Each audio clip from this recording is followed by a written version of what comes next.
Hello, my dear friends, this is your friend, and we are back with a new fanfic. What if Naruto became the monster Konoha created? Kushina returned too late to save him. Part 1. And let's now start the fanfic. People scrambled through the streets frantically. Civilians bumped and pushed against each other as parents collected their children from out of the streets. Store owners quickly closed up shop and people began turning off the lights in their houses. Parents cuddled up with their confused children in their beds. It was obvious, the fear of the people that spread throughout the hidden village known as Konoha. It only happened on nights like this, the night that people cowered in their houses and children laid underneath their beds. It was nights like this that horror stories were born. It was nights like this that parents tell scary stories to their children to make them behave. It was only on nights like this, when the moon was red with blood. Today was October the 10th, exactly 10 years ago, the village had been attacked and nearly destroyed by a vicious monster, the Kyuubi no Yoko, the nine-tailed demon fox. Husbands lost wives, wives lost husbands, children lost parents, parents lost children, loved ones lost other loved ones. It was truly a one-of-a-kind of days that Konoha could remember in its history. However, it was thanks to Konoha's hero, their Yondaime Hokage, that the village was spared from further destruction. Be that as it may, there was a price. Along with the defeat of the Kyuubi was the death of the Yondaime Hokage. So every year people would raise their glasses in reverence to their savior who had kept their village safe from destruction. However, what was that supposed to do with the pent-up hatred? Hatred for the unfair loss of family members and lost ones. Oh, fortunately there was an answer for that too. How convenient that every elder or adult within Konoha's walls had learned the truth from Konoha's sandaime that the Yondaime had given his life to not destroy the Kyuubi, but rather seal it inside if a small, infant child. Oh, what a joy it was to anyone that they had something, anything to take their frustrations out on. Like a small animal, the child had a harsh life like one of a cage. Effectively being ostracized by his fellow village members, he bore the full brunt of their disdain for his existence. Like an animal, he was cornered many times. Unspeakable things had been done to him. One thing more worse than the last. Things done to effectively break him were uncountable. However, the thing about animals, once cornered, they usually bite back. It was slow and deliberate at first. It happened on his 6th year.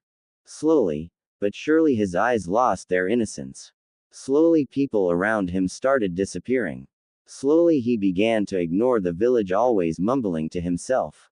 He had the smallest of smiles on his face during those times. It irritated the villagers that this thing was happy. Nothing they did could break it anymore. They did not know why. Slowly, they became afraid of the child. Never did they imagine that their hatred would return itself at them. A thick mist fell over the village in the dead of night.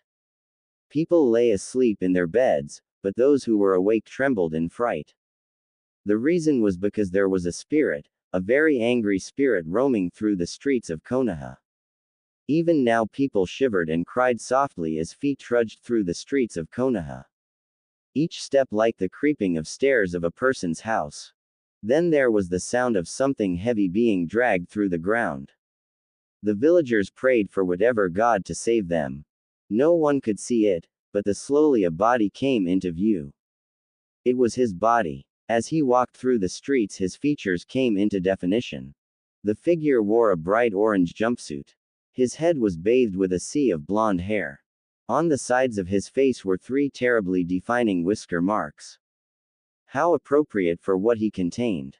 His once light blue eyes, which made one feel as if they were swimming in a wide ocean of calm, had now shown a freezing darkness that could do nothing but consume the soul. None could make out his body from the fog. None dared to try and look out their windows to do so. As he walked, the sounds of chains came from being dragged across the ground. The chains protruded from his backside. They dragged themselves across the ground, leaving their mark as he walked through the village. No one seems to be out today, Ka-chan, he spoke with a small smile. It was then that he heard a dark twisted chuckle escape from the lips of someone so close to him inside of his mind. That is okay, Sochi. It seems they are finally learning databane. You have made your mother so proud. Oh wait, I sense one. Go to your left, honey. The voice inside his head spoke. The young blonde nodded and quickly finished his walk through the village. Quickly turning to the left, he dashed off across the rooftops before finally landing on one of the rooftops. Please man, let's go home, damn it. I don't want to be out here tonight. It's going to kill us. The young blonde took notice of three men. Each held a kunai and one large fuma shuriken in his hands. Shut up. Go the home if you're scared, but I'm staying. I'm going to kill whatever the hell this thing is. It might just be the damn demon brat. We will kill him when we see him.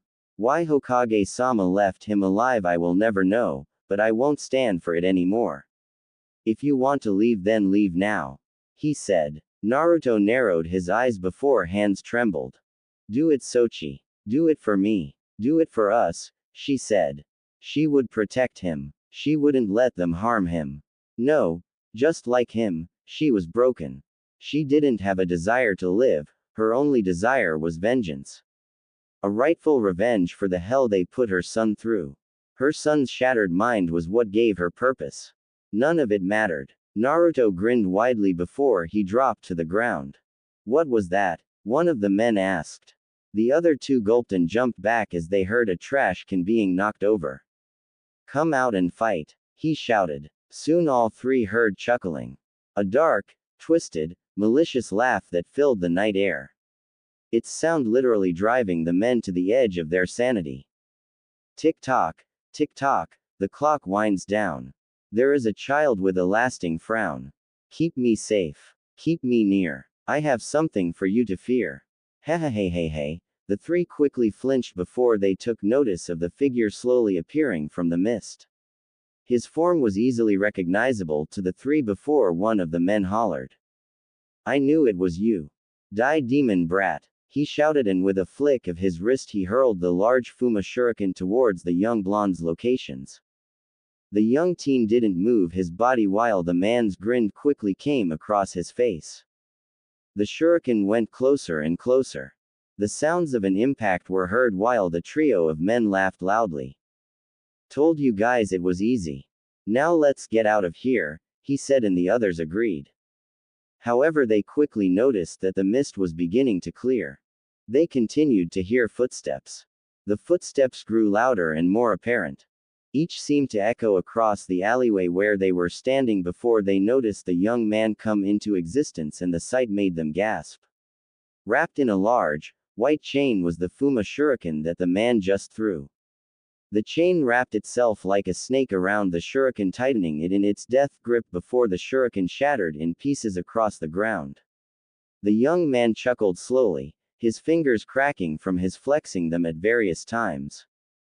The chains that protruded from his back danced around his body sensually. Like snakes, they captivated the men who had no idea of the terror just unleashed upon them. It is a good night, Sochi. Happy birthday, the voice said, and quickly one chain lit up in fire, the second lit up in lightning, the third in water, and the last in wind. The chains continued to dance around his body before they suddenly dashed forward. The men gasped as they tried to jump away. The chains bashed into the ground.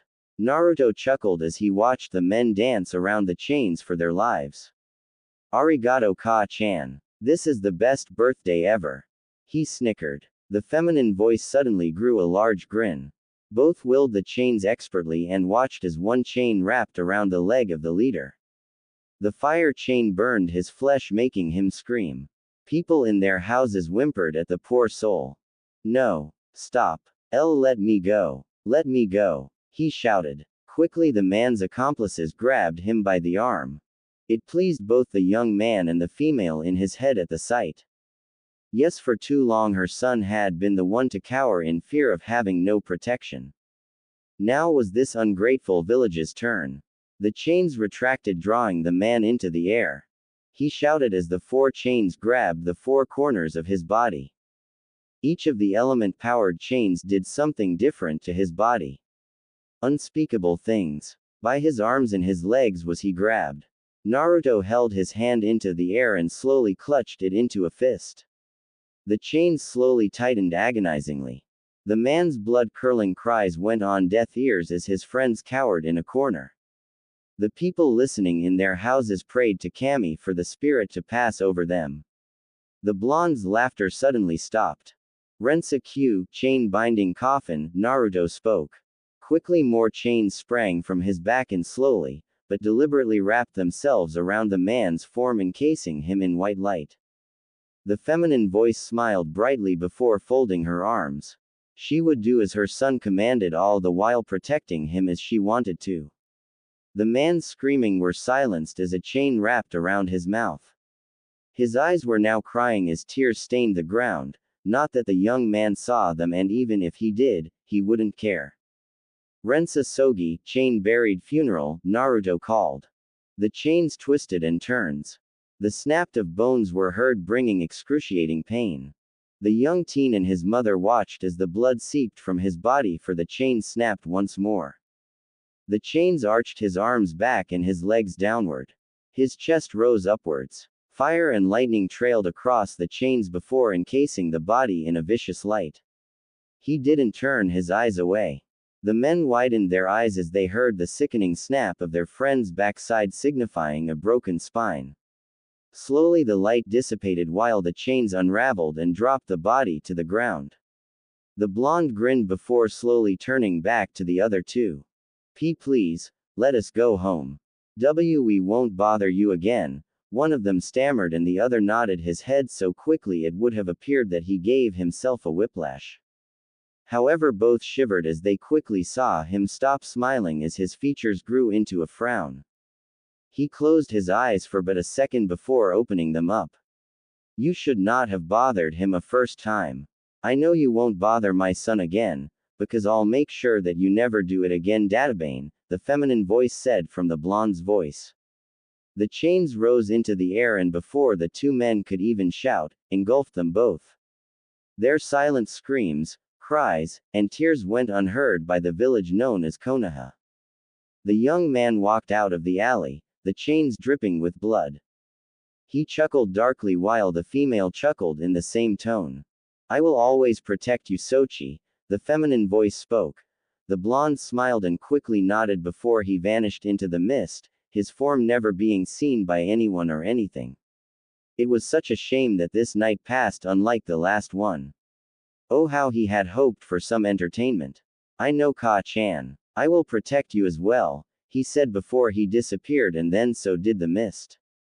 It was just another October. Another birthday for Uzumaki Naruto, Jinchuriki of the Kyuubi no Yoko. Next morning, he wondered how long he had been doing this job. Going through 3 great shinobi wars had to take its toll on a person. Governing the village that was Konohagakure no Sato, that was so much work. Now that he thought about it, when his sensei had named him the Sandaime Hokage over his partners and teammates, Hiruzen Sarutobi wondered just how he would be able to keep the village going, but he had done it. He had kept Konoha standing tall as best he could. All his life was filled with the making of tough decisions. These were decisions that pushed his psyche to the very edge of his morality and back again. He could see the horror-stricken face of his people as he walked through the public streets for the first time in a while. Right behind him were 2 Anbu guards flanking his sides. As he walked, time seemed to show its control over the Sandaime Hokage. The wrinkles of his face due to age, sleepless nights, and times of sheer worry were showing their toll on him. He really was getting too old for this job. That's what he thought when he saw people hesitantly starting to put up their signs and open their shops. Children were slowly starting to play in the streets. Sarutobi sighed. 3 casualties. That's 3 casualties that the Anbu have discovered yesterday. While it's not as bad as last year, it's still unnerving. Naruto-kun, you were monitored for those entire 24 hours by my Anbu. They would have reported him missing, and yet the council believed that you are responsible for all of this. How did it come to this? Sarutobi wondered to himself. Well, actually he knew how it came to this. He knew how he, indirectly, had broken the young boy's soul. He knew oh so well. Leaving the village behind, Hiruzen and his two Anbu quickly went about 2 or 3 miles out and came to a small facility. Hiruzen opened its doors. He descended its steps. While the facility might not look very big on the outside, the same was not the case for it on the inside. Inside was a large series of stairs, rooms, and medical facilities. This was Konoha's correctional facility, or as rumored by the civilians, Konoha's hospital for the mentally disturbed. Finally Hiruzen came to the end of the many halls, each light flickering on and off as his Anbu stayed close behind him.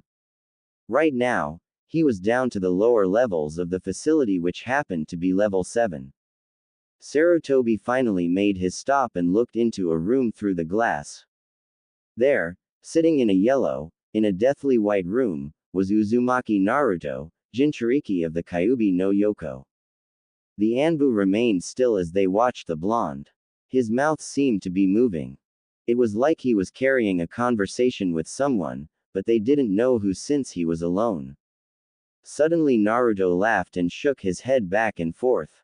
His head banged against the wall slightly, making Hiruzen narrow his eyes. How long has he been here?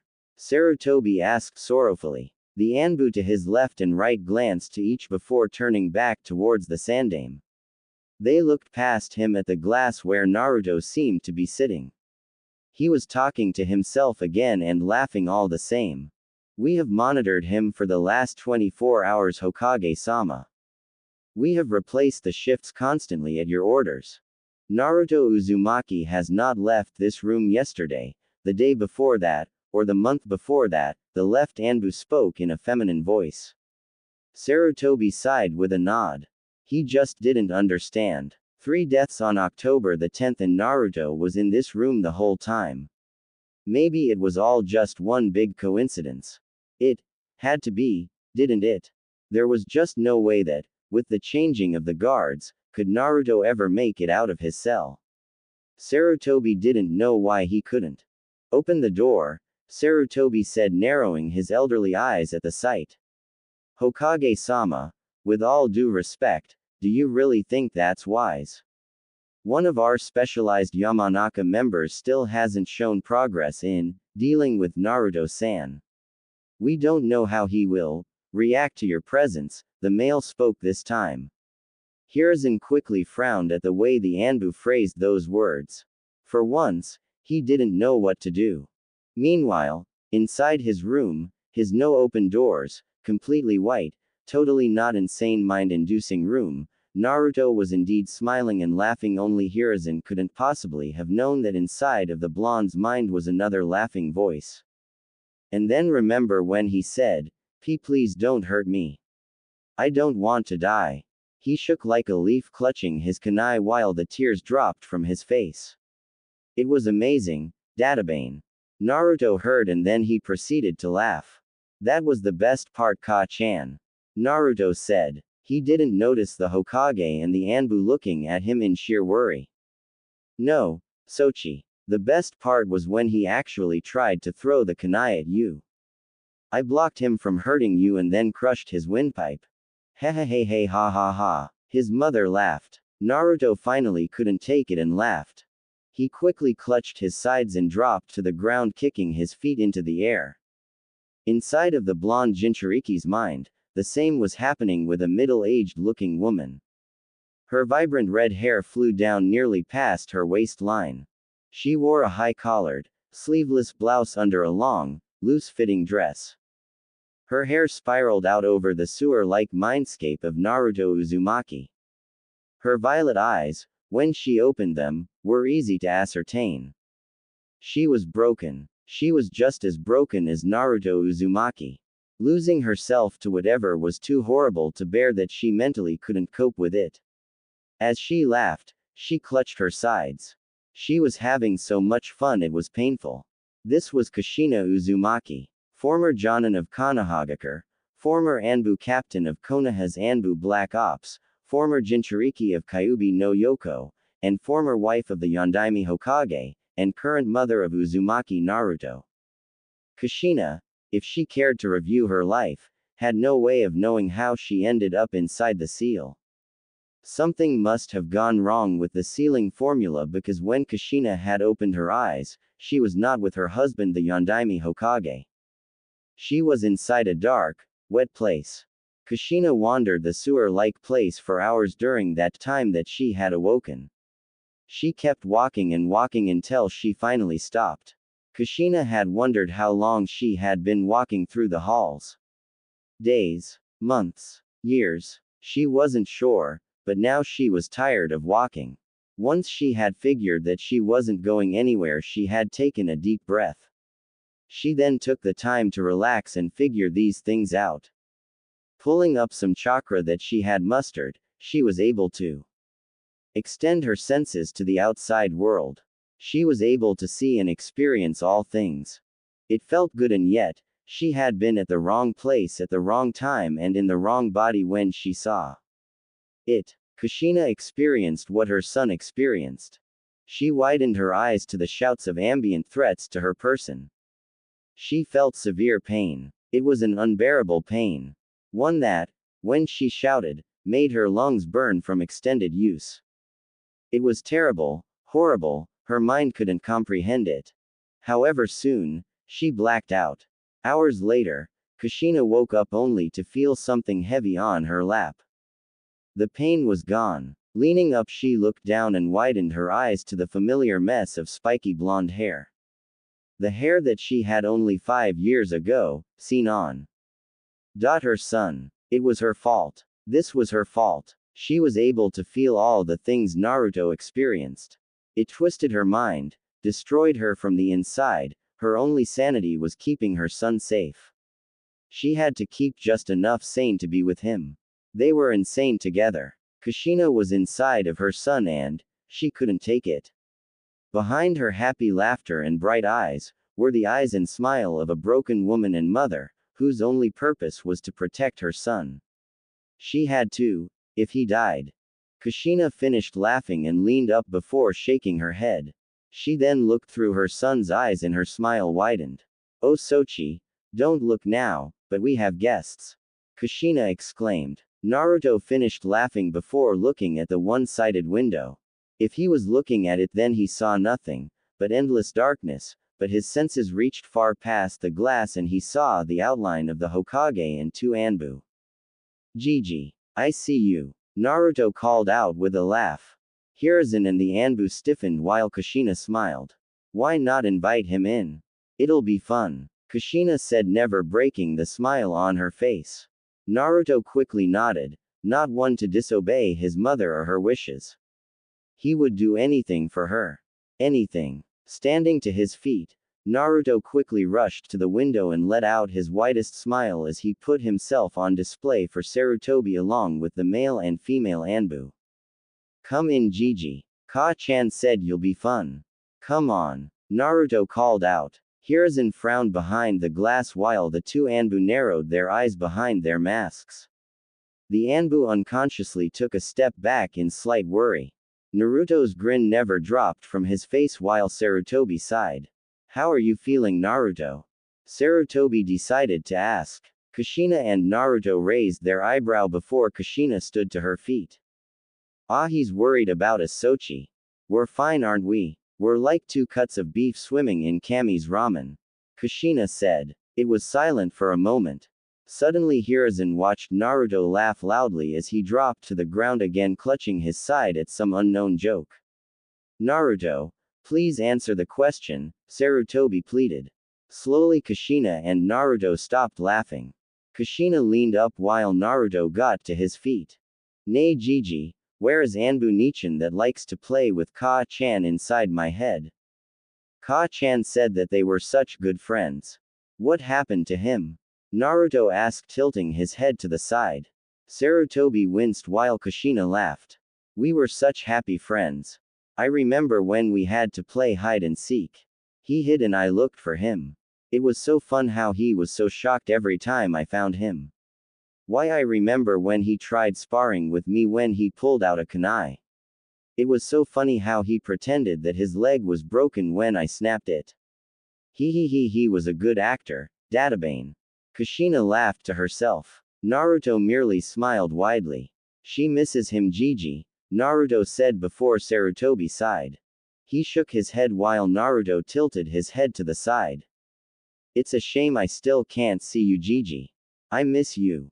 Naruto called out. Hiruzen frowned before turning back towards the Anbu. The Anbu frowned before sighing. They truly didn't know what to do.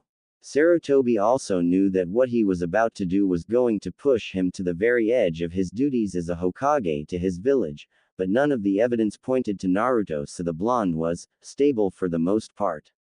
He hoped. It had to be done. There was no way around it. So long as Naruto had a handler of sorts, then it might be okay. Naruto-kun, how would you like to get out of there? Hiruzen asked, and Naruto suddenly blinked fast. Kushina blinked just as fast. It was obvious that neither was expecting those words. Everyone watched tensely as Naruto backed away from the window. His fingers clenched and then unclenched again. He walked around his room, pacing the floor. In his mind, Kushina appeared to be doing the same thing.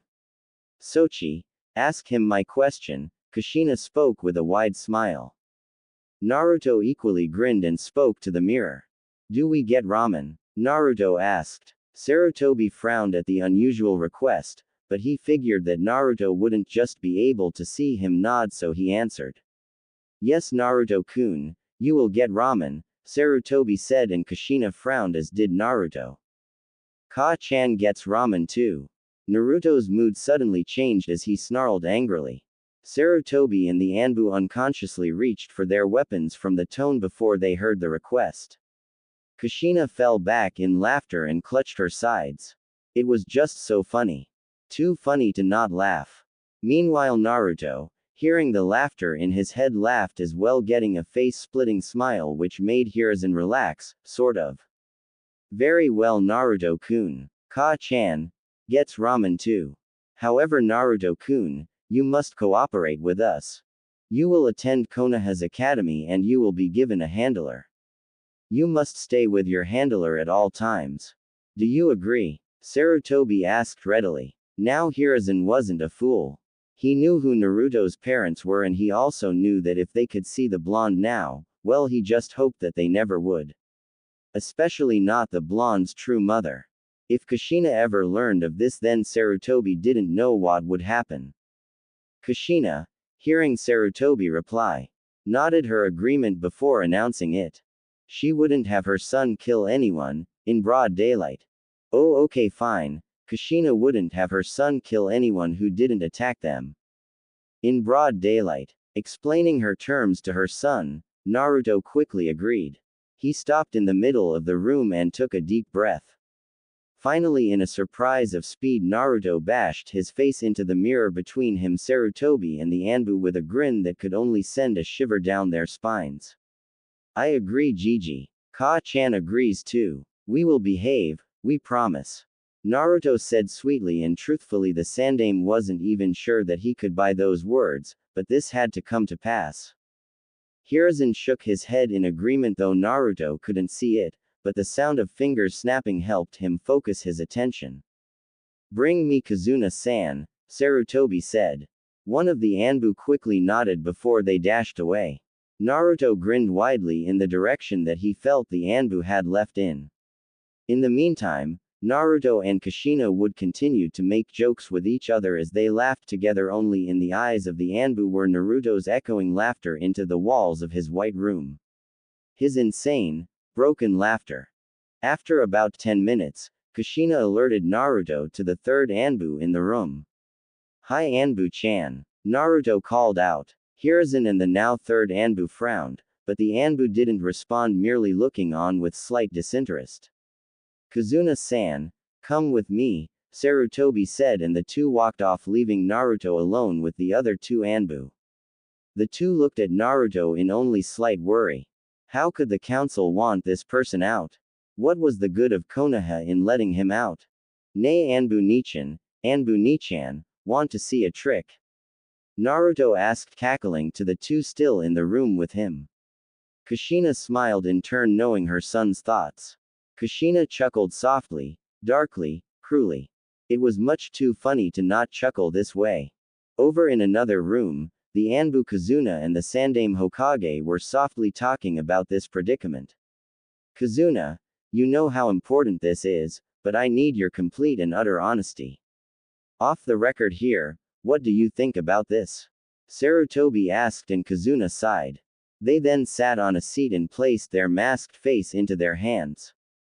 With all due respect, Hokage-sama, you and the council are making me question the safety of the village. Hokage-sama, he is not sane. He's so far from it actually. If even one of this facility's best evaluation members couldn't help him, then what good is there to him going out? I truly think he should stay in here. Not for what he holds, but, rather for what he is now, they said calmly. Sarutobi couldn't help but agree. Whenever he saw Naruto, his heart sank lower and lower into a pit of sadness. Whenever he heard Naruto speak, his heart felt like it was being crushed. However, as the leader of the village, he had to stand firm with his decisions. Even with this one. Thank you, Kazuna-san. I'm pleased that you feel the same way. However, you must understand that things are being set in motion and I know we need Naruto-kun to be ready. The Yondaime wished for him to be hero. Now I don't know, but I will not waste his legacy like this, Sarutobi answered. Kazuna slowly nodded before they stood back to their feet. I understand, Hokage-sama. I shall do my duty, Kazuna answered, prompting Sarutobi to hold out his hand.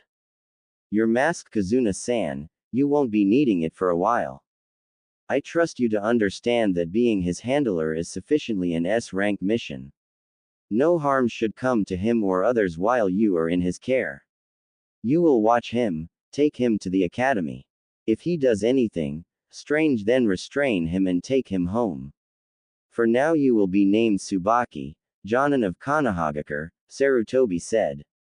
Kazuna quickly nodded, taking the name Tsubaki before removing their mask and placing it in the Hokage's hand. For the first part, Kazuna was female. She had dark eyes and long black hair which she wore braided down her back with jaw-length bangs framed on each side of her face. Tsubaki watched the Hokage discard her mask before preparing the standard green Chunin flak jacket and Konoha headband. I will give you the time to get changed, Sarutobi said, quickly leaving and closing the door. Tsubaki looked down at her new uniform and sighed longingly. She could tell that this was going to be an awkward chapter in her life. When Sarutobi returned, he knew instantly that something was wrong. Naruto was on his back laughing maniacally while the Anbu seemed stiffened in place. The male Anbu seemed to have actually frozen from a sight that no doubt he shouldn't have seen, and the female Anbu wasn't doing much better. Both stood dead in their tracks while Naruto snickered impishly. Naruto-kun, it's time to go, Sarutobi said, and Naruto slowly stopped laughing. Kushina, who had been laughing as well, stopped and frowned. She leaned up and cleared her throat. It was actually starting to get sore from all the laughing. Sore. Maybe sour. Sour grapes. Grapefruit. Fruit punch. Sore punch. Databane. Kushina stated excitedly. Naruto snickered, but he decided not to laugh this once. There would be plenty of time for that after this. Well, maybe if this handler bored them, then they could just as easily play with them as well. Okay, Gigi, Naruto said, getting to his feet. The doors unlocked. Now nothing separated the Hokage from Naruto as the two looked at each other. Hiruzen stared into the wide, broken eyes that were once a bright shade of blue. Hiruzen, Naruto and the two stiffened Anbu walked the halls of the ward. Climbing up the countless stairs out of the hole where the blonde was just a few minutes ago buried in, the group of four heard the sounds of people laughing, groaning or screaming at nothing. Sarutobi and the Anbu chose to ignore it, but Naruto laughed at them all. Kushina suddenly decided she wanted to do handstands and quickly did just that. Her hair splashed in the water while she stood on her hands, the blood rushing into her head. What kind of word is databane? Dat is dates and bane is banana. Dates that taste like bananas. I want a date. Kushina exclaimed, slightly laughing at her own joke. Finally, after the minutes rolled by unceremoniously, the group of four came out to the front of the ward where Naruto took notice of the people looking at him strangely. The blonde only smiled widely before sticking out his tongue to them all. Naruto-kun, behave, Sarutobi said, and Naruto slipped his tongue back inside his mouth. Naruto smiled slightly before his eyes focused upon the woman, Tsubaki, formerly known as Kazuna, sitting with her hands on her lap quietly. The four made their way to her and then Sarutobi spoke. Naruto-kun, this will be your handler. Her name is Suaki and she will shadow you. Please behave as best you can. Tsubaki will protect you if anyone tries to harm you, okay? Sarutobi asked. Naruto's smile suddenly flew downward while Kushina proceeded to do the same. No, she won't protect you. I will protect you, Sochi. You will never be hurt again as long as I am around. I love you, Sochi, Kushina said smoothly. Naruto's wide smile lessened until it came to a semi-normal one. You too, Ka-chan. I will protect you too. I promise. Naruto spoke mentally before he noticed Tsubaki stand to her feet. Naruto-kun, we have found an apartment for you to live in. Tsubaki-san will live right next door to you. Go to her for anything that you need. However, if you wish to go out, then you must tell her and wait for her so she can go with you. Tsubaki will pick up your books, materials, and any other supplies that you need. After this, then you will be instated into the academy tomorrow morning. I know this will be a strange adjustment, but do the best that you can, Sarutobi said, and Naruto grinned widely. The blonde's red-haired mother matched the grin. Oh, we'll be on our best behavior, Databane, Kushina replied. Naruto merely kept the Anbu, Tsubaki and Hiruzen, in suspense with his smile, but they all took it as acknowledgement of the Hokage's orders. Seeing her opportunity, Tsubaki made her way, slowly, towards Naruto. She hoped that the smile on her face was disarming, but then again she didn't know what to expect. It's good to meet you, Naruto-kun. Let's have a productive relationship, she said, smiling. Naruto smiled widely, but it was entirely for a different reason. You smell funny. You smell like Anbu-chan who just appeared those moments ago, Naruto said. Tsubaki's smile never left her face, but the curves of her mouth twitched in response. Hiruzen narrowed his eyes behind Naruto's form while the two Anbu to his side stiffened. Hi, that would be me, Naruto-kun. I trust that you will not tell anyone this information, correct? Tsubaki asked. If she had planned for no secrets to be between the two of them, then she would first have to make the commitment to such a thing herself. As mentally unstable as he was, Tsubaki hoped that he would more find it funny and discard it, never to bring it up again. Naruto nodded his agreement before he followed Tsubaki out of the facility. Hiruzen and his Anbu watched them leave. The Sandame hoped for Konoha's sake that this was just what the blonde needed to get back on his feet. He could only hope that this didn't come back to bite them. With Naruto and Tsubaki kept a close eye on the handily right next to her. The stares of people the day after October the 10th were easily recognizable. Strange how all the time he had been underground in a cell people still recognized him by his blonde hair and his whisker marks.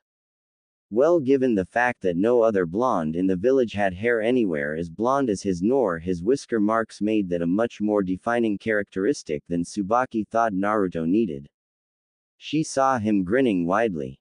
Not in the least bit unnerved by anyone and their whispering. His body was shivering unnaturally. Spider, on the wall, how much blood can you eat before you fall? Naruto suddenly asked. Tsubaki frowned quickly at the mentioning of his words. Forget getting the supplies first. Tsubaki had to get him out of the street. Naruto-kun, we're almost there.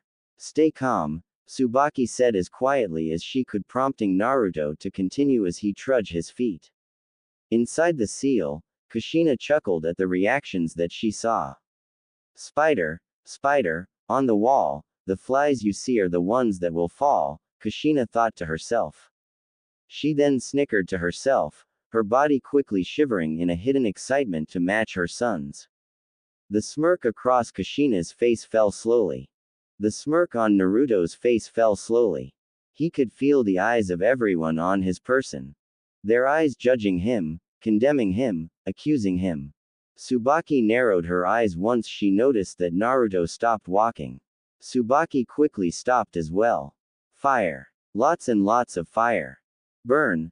Let it burn. Burn it all to the ground. He won't make it. The white masks. Groups of 10s and 20s, Naruto whispered. Inside the mindscape, Kushina wasn't faring any better. Kushina shivered uncontrollably. Too many people. There were too many people. So much blood. Too much blood. Kushina's grin returned. Protect my son from all harm. Protect my son from all harm, Databane. I will protect my son, Kushina thought to herself. The ex-Anbu stiffened slightly. Naruto's eyes stared wide at his feet. His finger flexed irregularly, they clenched, unclenched, and then clenched again. Naruto shivered uncontrollably. None of the civilians noticed it, but Tsubaki could feel the chakra slowly pouring off Naruto's body. The civilians continued to murmur in blissful ignorance. No one noticed the 4 chains slowly beginning to protrude from his backside. Shit. Tsubaki thought to herself. Quickly deciding that the safety of the people outweighed her own safety, she flew into Naruto's personal space, quickly swept him off his feet, and then proceeded to dash across the rooftops. The civilians watched her disappear in a burst of speed until there was nothing left to see. Tsubaki forcefully pushed down her wand to clench her teeth from her mistake. Okay. It's still okay. I can still control this. Naruto-kun is not able to be around crowds of people for a certain amount of time. I must remember that, Tsubaki thought to herself. Naruto chuckled swiftly, the stares were gone. The malice was gone as well. There was nothing except the wind in his hair and the sun on his face. Tsubaki watched as the chains disappeared. She breathed a sigh of relief. Inside, Kushina fell to her knees and huffed, the sweat dropped from her face slowly. In a short time, Kushina picked herself up off the floor and leaned against the wall. A sound started off small, but then it started to grow, Kushina's laughter at the events that just transpired. Naruto could hear Kushina's laughter and didn't relent in laughing with her. He kicked high feet in Tsubaki's arms, getting the woman to glance at him. He seemed to be back to normal, or at least what was supposed to be normal for him. Well, he was tame at least. For Tsubaki, that's all that mattered at the moment. Complex. Tsubaki quickly dropped down to a large apartment complex. Despite its size, however, there was only a handful of people living there. All of them shinobi and all of them with the single mission, help Tsubaki in handling Naruto Uzumaki. A good thing about this area was that it wasn't as populated as a lot of other places. There shouldn't be anything else like that to happen here. And yet, Tsubaki was reluctant to even let Naruto's feet touch the ground. She didn't know why at all. We're here, Naruto-kun, Tsubaki said. Naruto didn't give any indication that he heard her words as he just continued to snicker to himself. Who could understand the insane? Tsubaki pushed open the doors and looked towards the landlord of the apartment. Coming to the counter, the landlord looked up and steeled his eyes. Tsubaki did the same, slowly nodding her head. The landlord nodded back and took a look at the young man in her arms. He wasn't shivering nearly as much as before, but the plastered grin on his face told them both all they needed to know. Did you encounter any troubles? He asked. Tsubaki frowned and took the chance to blink before sighing. Somewhat. He's all right for the most part. I made the error of thinking he could keep himself together enough to get to the complex. I was wrong. He's not capable of dealing with large crowds of people, Tsubaki answered. The man nodded and sighed as well. It's to be expected, I guess. Well, take him to his room. While you get his supplies, We will keep him safe and keep an eye on him, he said, standing to his feet. His eyes held a stern expression, he had a firm jawline and tight body. His clothes hugged his body in a strange way, but it wasn't. Top of his head consisted of brown hair spread over his face. He bore the standard Anbu tattoo on his right arm. Well, he's stable now. Thank you, Tsubaki answered. The landlord quickly nodded before handing her the keys. Tsubaki quickly walked up the stairs and turned to Naruto's apartment. Skillfully, she placed the keys in the door and opened it without dropping him. The place was clean, Tsubaki could see, and it had the essentials. A refrigerator, stove, table and a few chairs, a small bed with clean sheets, a closet, and separate room for the bathroom and shower, and a TV. Nothing else, well, except the windows and a few plants on the windowsill, but nothing more. Slowly Tsubaki placed Naruto on his feet. Naruto landed on the ground and smiled. He walked into the room with Tsubaki right behind him. She quickly looked left and then right before closing, and firmly locking, the door. Tsubaki stood next to Naruto as the young blonde surveyed his new surroundings. Naruto-kun. Naruto slowly turned around and glanced towards his handler. Tsubaki took an unconscious step back from him because of the large grin on his face. Tsubaki could honestly say that she wished that smile would just go up in smoke and fire. His eyes just seemed so happy and free, to the point where Tsubaki, with all her Anbu experience, knew that it was a lie. The eyes of the broken, that's what she was looking at. Shaking her head, Tsubaki snorted. She couldn't afford to get attached to him. This was just a simple mission, nothing more. Once it was over, then so was her connection to him as well. She was supposed to make sure he stayed loyal to Konoha and use his Jinchuriki abilities for the good of the village. She was not going to get attached. Especially not to an mentally unstable boy. However, Tsubaki couldn't help pity him. Only 10 and experiencing even more things than she probably did. Tsubaki didn't hold a grudge to the young boy in front of her, if only because she had lost nothing when the Kyuubi attacked. She didn't have a lover, the rest of her family had already passed already, she most certainly didn't have any children. She wouldn't say she was better for it, but maybe it was because she didn't lose anything that she couldn't place hatred to the boy. Not like it was his fault regardless of those facts. Shaking her head, Tsubaki quickly rummaged through her pockets and pulled out a small bottle. It's time to take your medication, Tsubaki said. She watched Naruto's eyes somewhat darken while the smile on his face stretched even further to a point that it should have been painful. Why, Anbu-chan? Naruto asked innocently. Tsubaki decided to answer while she opened the bottle. Your doctors prescribed it. Do not worry, Tsubaki said. She proceeded to pour out one pill and extended her hand towards Naruto. Naruto looked at the offering hand dreamily. Crush it, crush the arm and watch the blood pour from Anbu-chan's arm while she writhed in pain. It would be fun. Just like the people did to him. They did so many fun things with him. Naruto wanted to thank them all for spending so much time with him. How could he not return the favor? Suddenly Naruto's eyes lost focus of Tsubaki. He heard the words that Kushina spoke to him as she was using her son's eyes to view the pill as well. Ka-chan wants to know if the pill will hurt us. She said if it will, then we'd rather make the pain go away. Far, far away, Anbu-chan, Naruto said happily. Tsubaki frowned and blinked her eyes.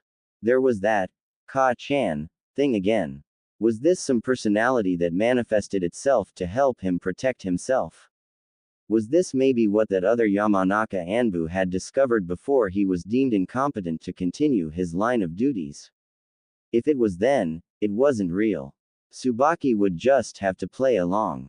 However, she doubted that a simple lie would get through her handily, so she told the truth. Naruto-kun, you tell your Ka-chan that this will not hurt either of you.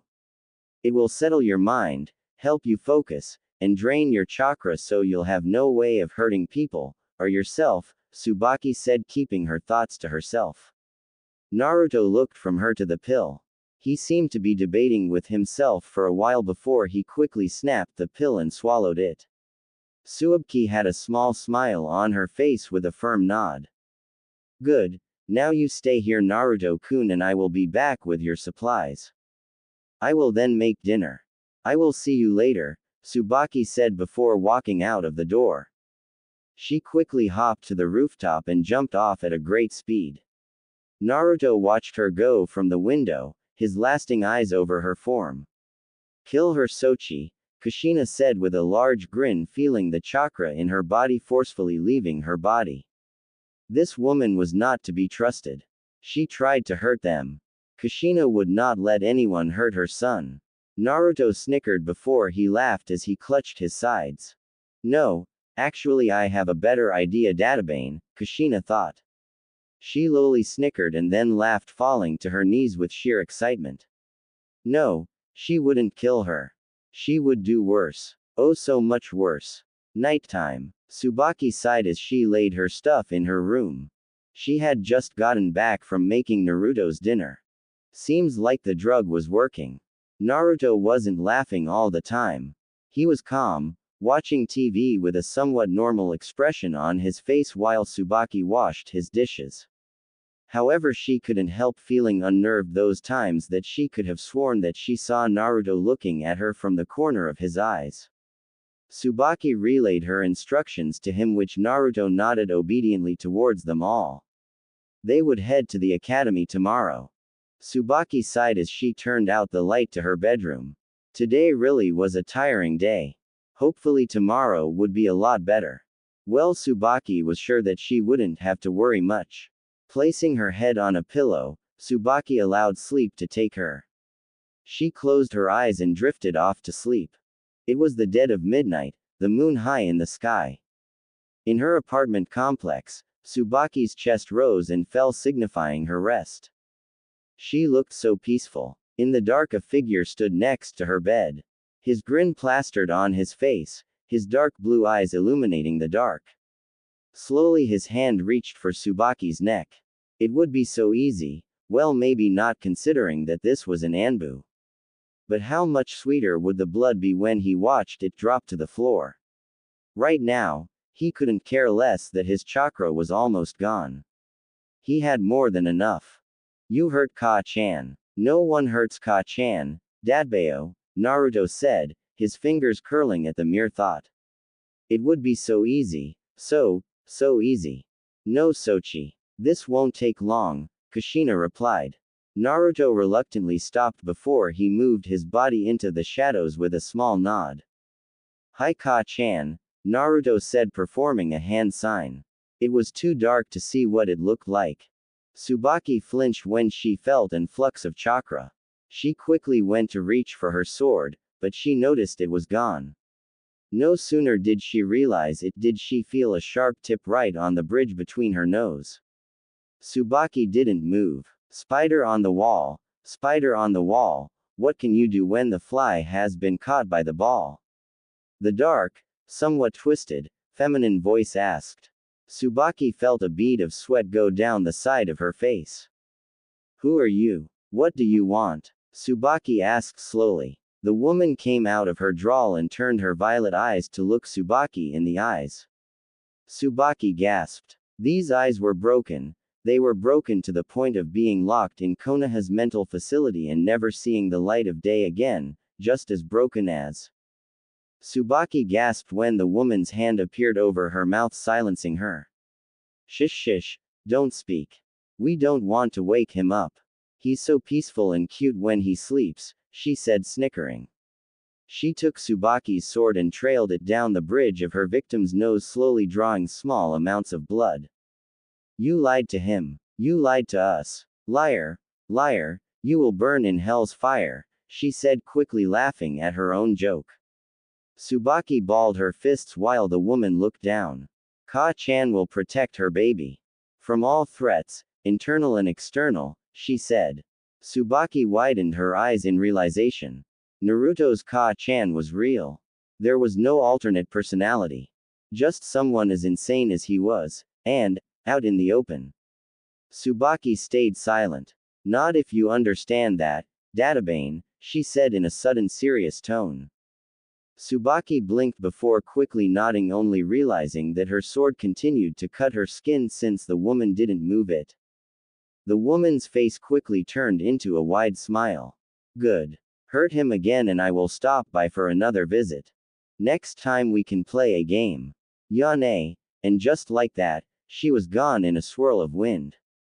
Tsubaki's sword bashed into the ground with a large sound.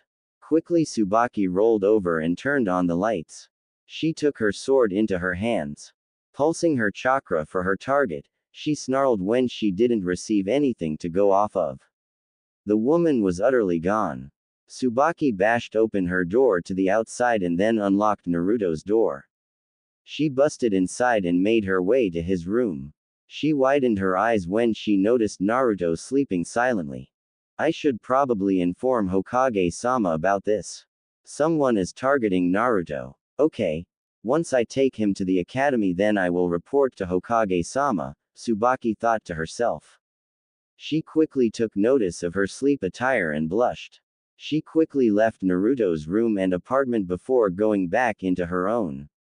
Tsubaki sighed and leaned her head back into her bed.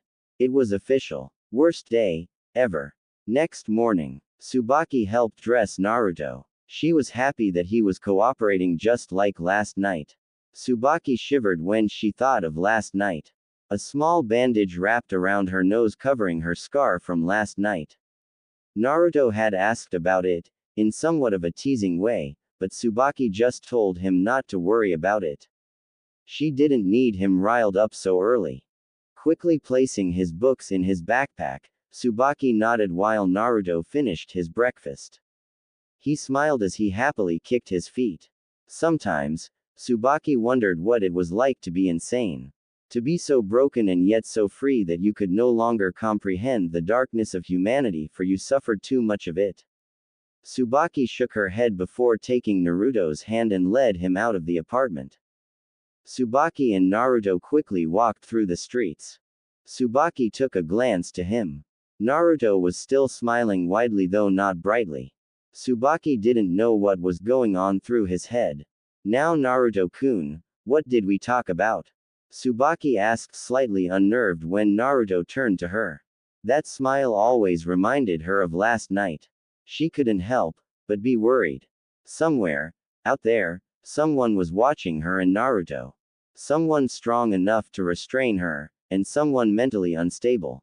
No fights with anyone, listen to my instructors, and if people crowd around me, then I am to quickly walk, or run away and go back to the academy room until an instructor is present, Naruto recalled. Tsubaki quickly nodded in approval of his words as the two noticed the academy approach. Very good. Please behave, Tsubaki replied. Naruto's body shivered in excitement. His snickers drew attention to them, but Tsubaki was happy Naruto seemed to be disregarding people, this once. Tsubaki sighed in remembrance of the academy. The place where children were taught to serve in Konoha and possess the will of fire that made the village stand tall. Maybe this was what Naruto needed, but Tsubaki couldn't watch him today. She had to go to the Hokage mansion and report last night. Naruto's safety was a top priority. Tsubaki opened the door, allowing Naruto to pass through them. The woman at the front desk quickly glanced to the two before her eyes narrowed at the young blonde. Naruto turned to her and smiled widely. His eyes seemed to be roaming over her body. Naruto felt his heart pump a little faster. Kushina snickered to herself. Tsubaki and the receptionist watched Naruto slowly lick his lips. Cursing, Tsubaki quickly moved herself between Naruto and the receptionist's eyes. I'll ask you to keep your eyes to yourself, Chunin. I am his handler, and if I find any accounts of abuse, then I will take it as aggression to me. Do remember that, Tsubaki said sternly. The receptionist caught her glare before slowly backing down. Hi, forgive me, she said, and Tsubaki quickly nodded. As she walked off, she turned around to see Naruto staring at the receptionist. Tsubaki narrowed her eyes, as did the woman behind the desk before Naruto jumped the counter and stared into her eyes. You smell good, receptionist Chan. You smell very, very good, Naruto complimented strangely. The receptionist frowned quickly while Naruto's smile widened. Tsubaki cursed. Flattery will get you nowhere, child. Now get out of my sight before I get angry, she said angrily. Tsubaki noticed that those words only seemed to get Naruto more stimulated as he looked at the receptionist with an interested look. It was like he was urging her to get angry so that he could fulfill his desire. What that desire was, Tsubaki didn't know and she was not about to find out. Naruto, come on, Tsubaki ordered softly. Naruto took a curious glance to her before turning back to the Chunin female receptionist. He then jumped off the counter and proceeded to catch up with his handler, leaving the Chunin to her own devices. She watched the blonde leave through the halls before snarling to herself. Naruto and Tsubaki didn't have to walk very far before they came to the classroom. Tsubaki couldn't help but feel dread and anxiety. They were about to let a mentally unstable boy inside a classroom filled with children. It was easy for adults to see that children were inconsiderate, mean, disrespectful, and all around not the best thing for those with problems to be around, especially young adults, what with hormones raging like they did. Okay, Naruto-kun, just relax and take your medication, Tsubaki said, holding out the pill. Naruto quickly frowned, as did Kushina. It's going to make me tired again, Naruto complained. Tsubaki nodded. She'd rather not have a repeat performance of last time. Yes, Naruto-kun, you will feel tired because it will take away most of your immense chakra for a time, but it will also keep you calm and focused. I'm sorry I did not tell you that last night. Will you take it? Tsubaki asked. Naruto glanced to her before swiftly taking the pill and swallowing it. Tsubaki smiled while Naruto's eyes slowly dropped down. Are you ready, Naruto-kun? Tsubaki asked. Naruto, despite himself, clenched and unclenched his fingers. He could smell it. His Ka-chan could smell it. So much blood on the other side of the door.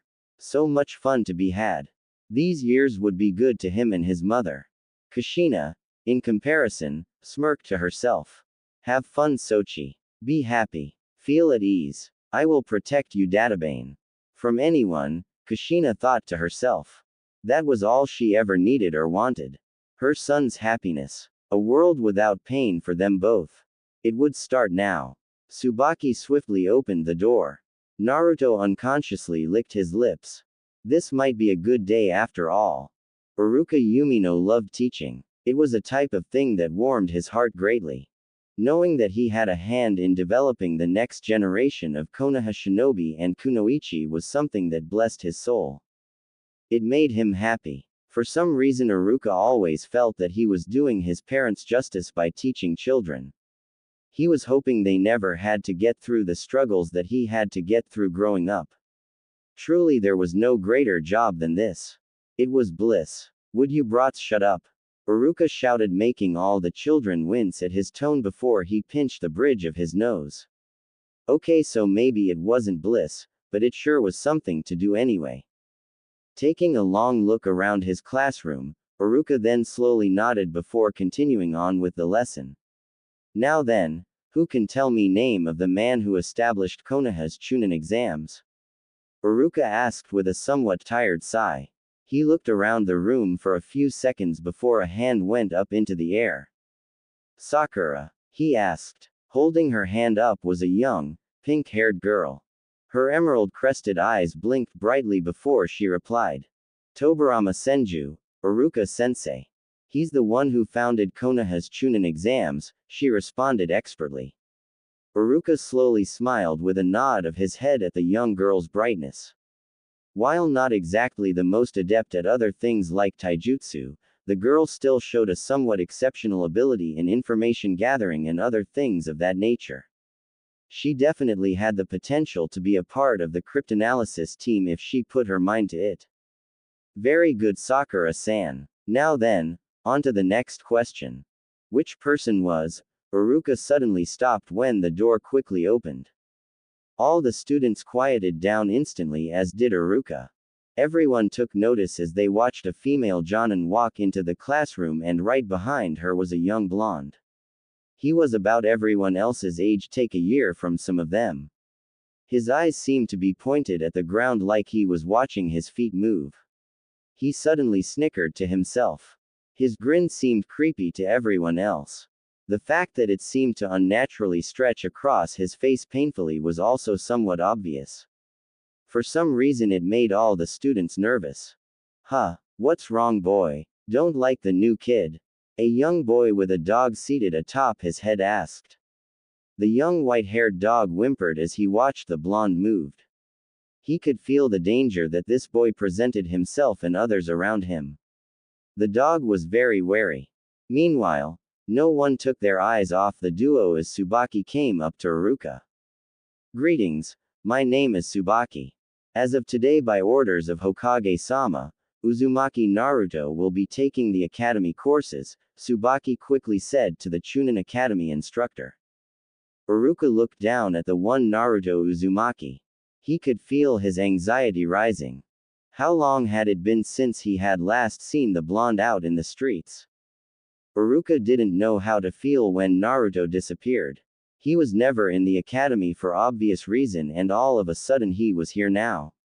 It made no sense. Add to the fact that Iruka felt something off about him was also an added factor.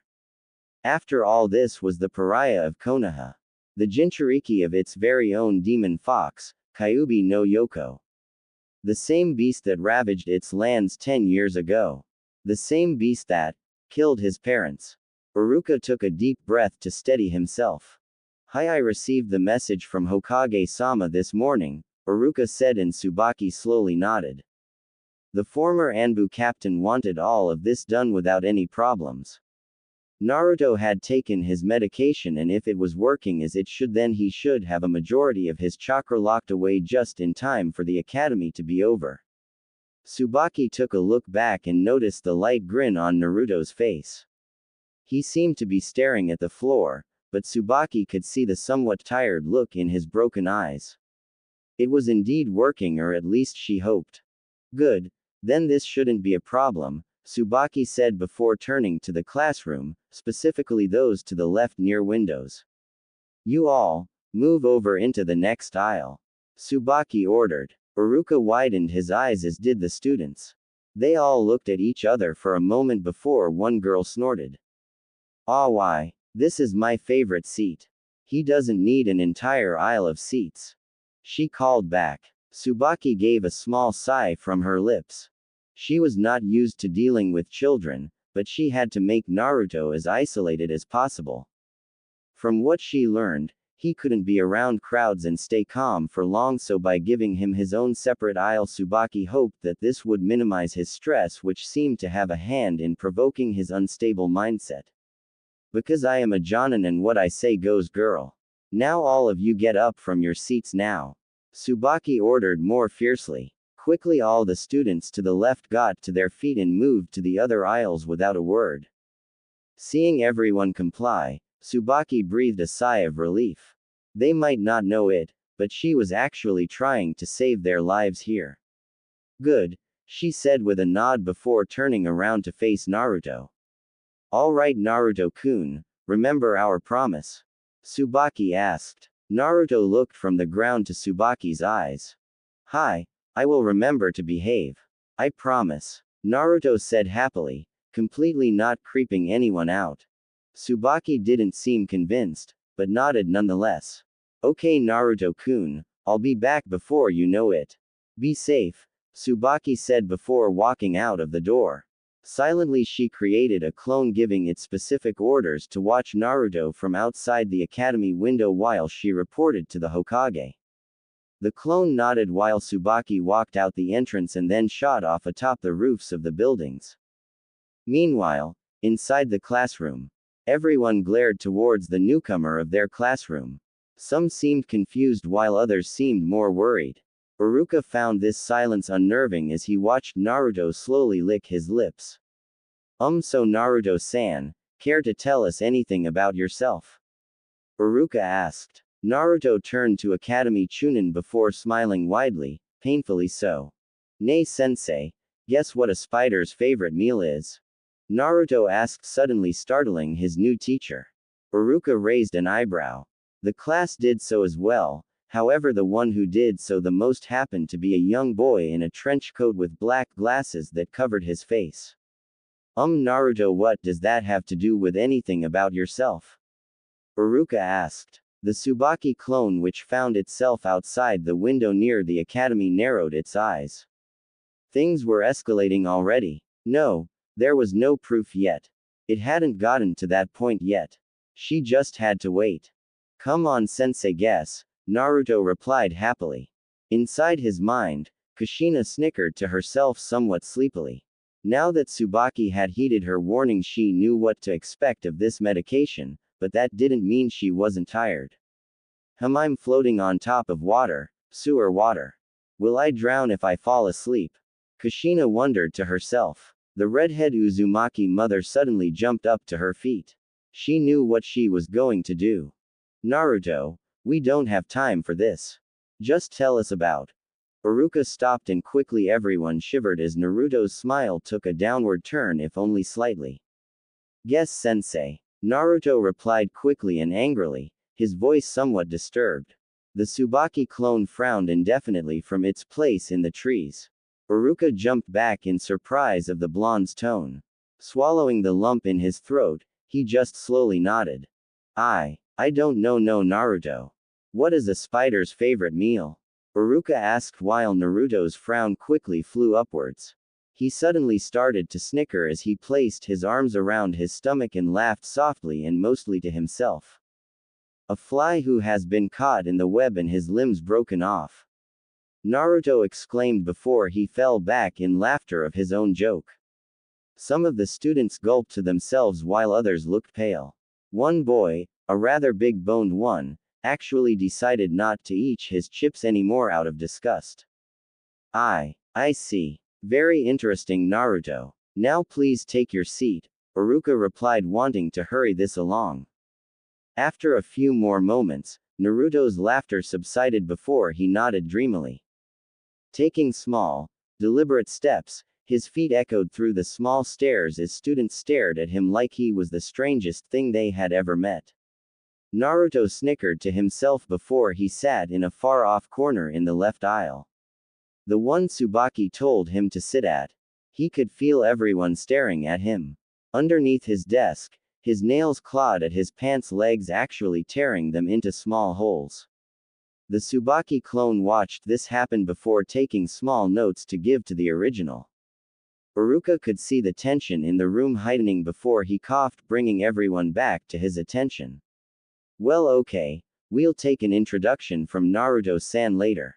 In the meantime, let's continue on with class, Uruka stated, and most of the students slowly nodded. Some watched Naruto for a little bit before turning back to the lesson.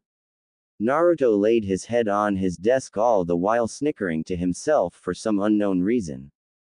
Hokage Mansion. Are you sure that's what happened, Tsubaki?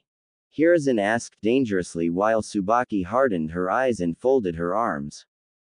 Hokage-sama, I am pretty sure that I wouldn't botch the truth of someone restraining me with my own sword between my eyes, Tsubaki countered.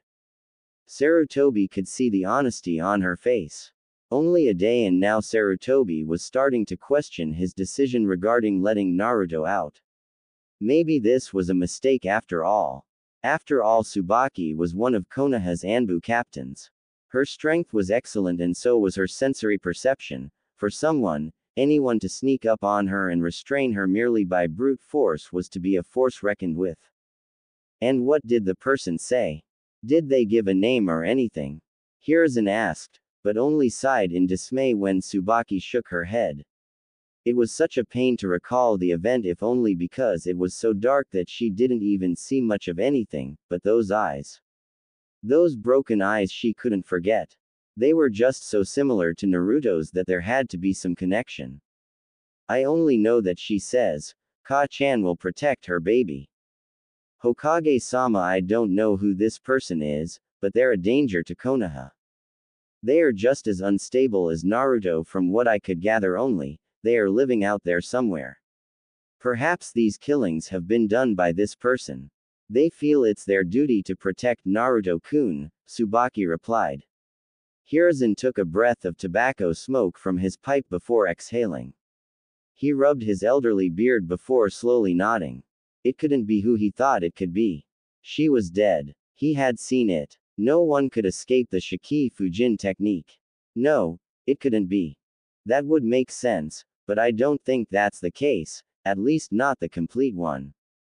Thank you, Tsubaki. With this information we can take more active measures. Have the Anbu at the apartment keep a close eye on anyone within 20 yards of the complex. You will be the person that they most likely come after, but keep to yourself and keep Naruto safe above all, Sarutobi said. Tsubaki quickly nodded before she began to walk out of the room. With a bow she utilized the technique, Shunshin, and vacated from the Hokage's office. Hiruzen watched her go via the rooftops before sighing. Why does everything unpredictable gravitate towards Naruto-kun? Hiruzen thought to himself before shaking his head. He would have to look into it later. Right now he couldn't afford to fall behind on his paperwork than he already was doing. Sarutobi couldn't help, but lightly bang his head to the desk as slight boredom. With Tsubaki quickly landed on a tree branch outside the academy room where Naruto was. She motioned for her clone to join her. They weren't spotted. What has happened? Tsubaki asked, looking at Naruto closely. She could see him shivering as if he was cold for some reason. Raising an eyebrow, she looked around, but she saw no one near him. What was the problem? He couldn't be experiencing what he felt back in the streets yesterday, could he? No, Tsubaki doubted this was it. Not much happened. The students merely looked at him for an unnatural amount of time. However, one took an active approach, the clone said, prompting Tsubaki to quickly stand up and glare towards her clone's direction. The clone slowly nodded her head. Not in the way you believe. It was the Aburame heir, Shibi Aburame's son. He sent an insect to try and scout Naruto. Probably trying to get a feel for Naruto, as most Aburame were known to do with someone they meet for a first time, the clone said before she stopped. Tsubaki frowned at the silence before urging the clone to continue. Naruto-kun somehow pinned the insect to the table and he tore each of its limbs off one by one before finally crushing it in his fingers. Due to the layout of the building I couldn't see what he was looking at when his head turned, but judging from his position and our look into the academy classroom beforehand, I can assume he was looking at the Aburame who likewise didn't have the most understanding expression on his face, the clone replied. Tsubaki sighed with a nod. She truly didn't want anyone needlessly provoking the blonde nor trying to get him curious to anyone else. She just wanted him to sit there and behave. Maybe that was asking for a little too much, but he seemed to be sitting there peacefully. Well, somewhat. With Naruto. Naruto snickered happily in his seat. His feet kicked up and down repeatedly. However, it wasn't a loud snickering as his new teacher or his fellow students hadn't called him out on it. Marco. Naruto suddenly heard his mother call out. Polo, the blonde replied mentally. He could hear the splashing around of water of some kind and could only fathom what his mother was doing in her alone time. Kushina sunk into the murky depths of the sewer water trying to find something, anything to do. Never mind that this guy teaching was more boring than vegetable ramen, but also the fact that no one seemed to be paying as much attention to him as they did her son. Even now Kushina could feel the stares on her son and, by extension, herself. Kushina shivered inside the water with a small smile.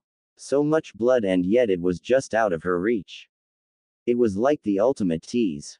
Suddenly, Kushina and Naruto snapped out of their stupors just in time to hear Iruka announce the end of his lecture and tell the students to wait for their next teacher before he left. From the outside, how Tsubaki wished that he had stayed. As soon as he left, students crowded around Naruto's person, some not very happily. Who do you think you are, asshole? To think I had to move from my seat just so you could get an entire aisle to yourself. How is that fair? You from some type of clan or something? One of the elder boys sneered angrily.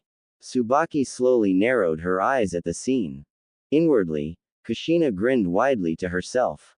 Naruto did the same. The question soon got lost in a sea of other questions and accusations to the blonde's person. Naruto could feel all the malice directed at him.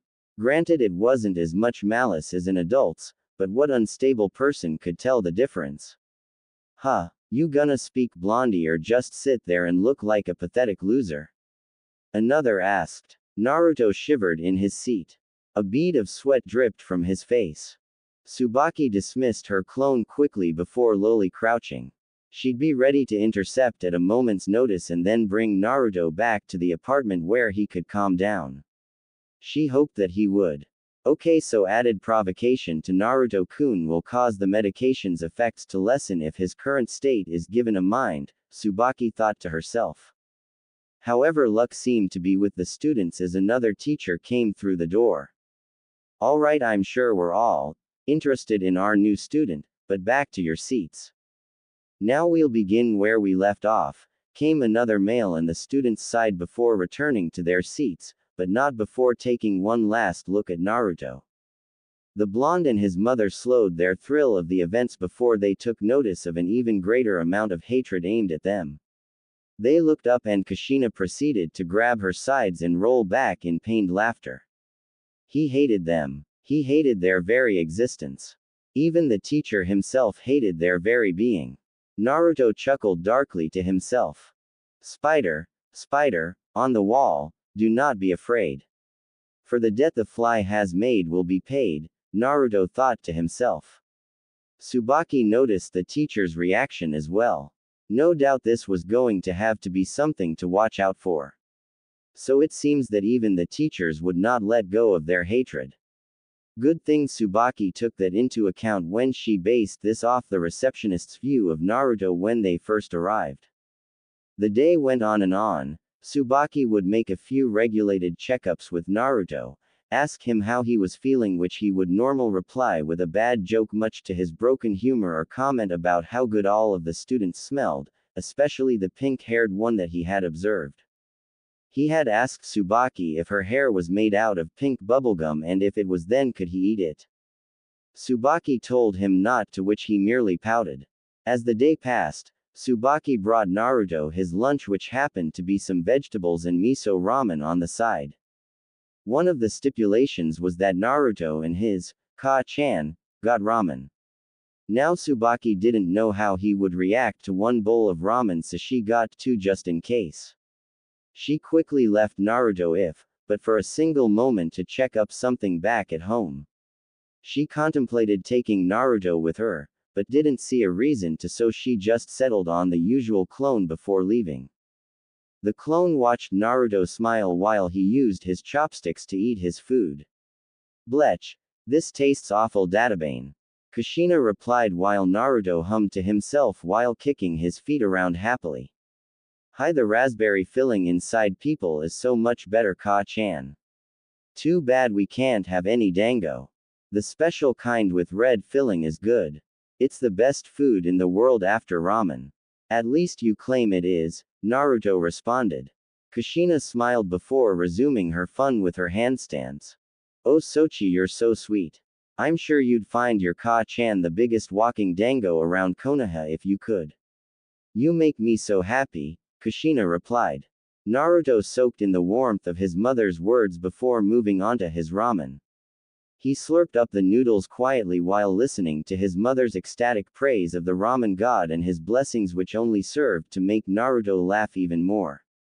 In time, Tsubaki returned and she watched the rest of the classes resume. Time seemed to pass by for her slowly as she watched Naruto's reactions. However, as the last class period came, Tsubaki could only find herself cursing. Alright class, we will now begin the subject of taijutsu, came the voice of another instructor, one with white hair. Tsubaki knew him instantly. Back when she was a chunin, this was her lover, now eternally her former lover, Mizuki. If Tsubaki were honest, she held no feelings about leaving the white-haired chunin. He always seemed off to her, and Tsubaki's instincts were always sharp, which she led herself to believe. Which is why she also noted the glare towards Naruto's person, that he was plotting something. Great. Hand-to-hand combat. What should I do now? The medication's almost wearing off and Naruto-kun's getting back to his old self. He's starting to laugh loudly, drawing attention to himself, and he's staring at the damn students like they're all going to attack him and he's going to defend himself, violently. Shit. No matter what, I can't let them hit him. If they do, I don't know what his state of mind will be after this, Tsubaki thought to herself as she watched the students move around. Now I suggest we all do some light sparring. You have all been quick to learn the academy's style of taijutsu, so why not put theory to application? How about we all give the new kid a test to see what he can do? Now remember everyone, he hasn't learned the academy style, so go easy on him, Mizuki called out. Kushina could practically hear the disgust in his tone, which only served to make her blood rise to the challenge. She wondered how this man's blood tasted. Would it take like a raspberry-filled dango? Kushina hoped so. Ka-chan will protect her son from all the bad people. Ka-chan will make sure her son is loved and protected. She will squash the bad insects in her way, Databane, Kushina thought to herself. Tsubaki watched Naruto appear at the mat staring directly at Mizuki. Gomen Chunin sensei, but I promised Handler Onichan that I wouldn't fight with anyone. Naruto promised. He promised. That he did, Dadbao, Naruto responded. Mizuki raised an eyebrow and so did Tsubaki. When she had asked for him to not fight, she had felt it to be in the confines of non-official fights such as behind the school encounters or street fights of that sort. However, it pleased the ex-Anbu that her handler was handling himself accordingly. However, Mizuki wasn't so understanding. Now Naruto-kun, I know you're scared, this being your first time and all, but don't think of this as a fight, but rather as a light spar between friends, Mizuki said, plastering the fake smile on his face. Tsubaki narrowed her eyes. Unlike this morning where his eyes were low and focused, now they had a rather high and dilated look. Naruto's eyes couldn't seem to stay still, as if he were looking at everything around him for the first time. Everyone seemed to be looking at him in earnest, especially the dark, cold, stern glare of a raven-haired young man with black eyes dressed in a dark blue shirt and white pants. Friends? I have never had friends, Chunin-sensei. Well, I have one friend. My Ka-chan. Naruto stated happily. Kushina gave a wide smile across her face. However, let it be known that what Tsubaki thought about children was true. They were rude, disrespectful, and very much inconsiderate. Hey, listen to that guy. What a mama's boy. Does she tuck you in at night and read you bedtime stories? One boy mocked. Soon an ensuing laughter came. Slowly Kushina's smile left her face before being replaced with a deep frown. This laughter, it was malicious.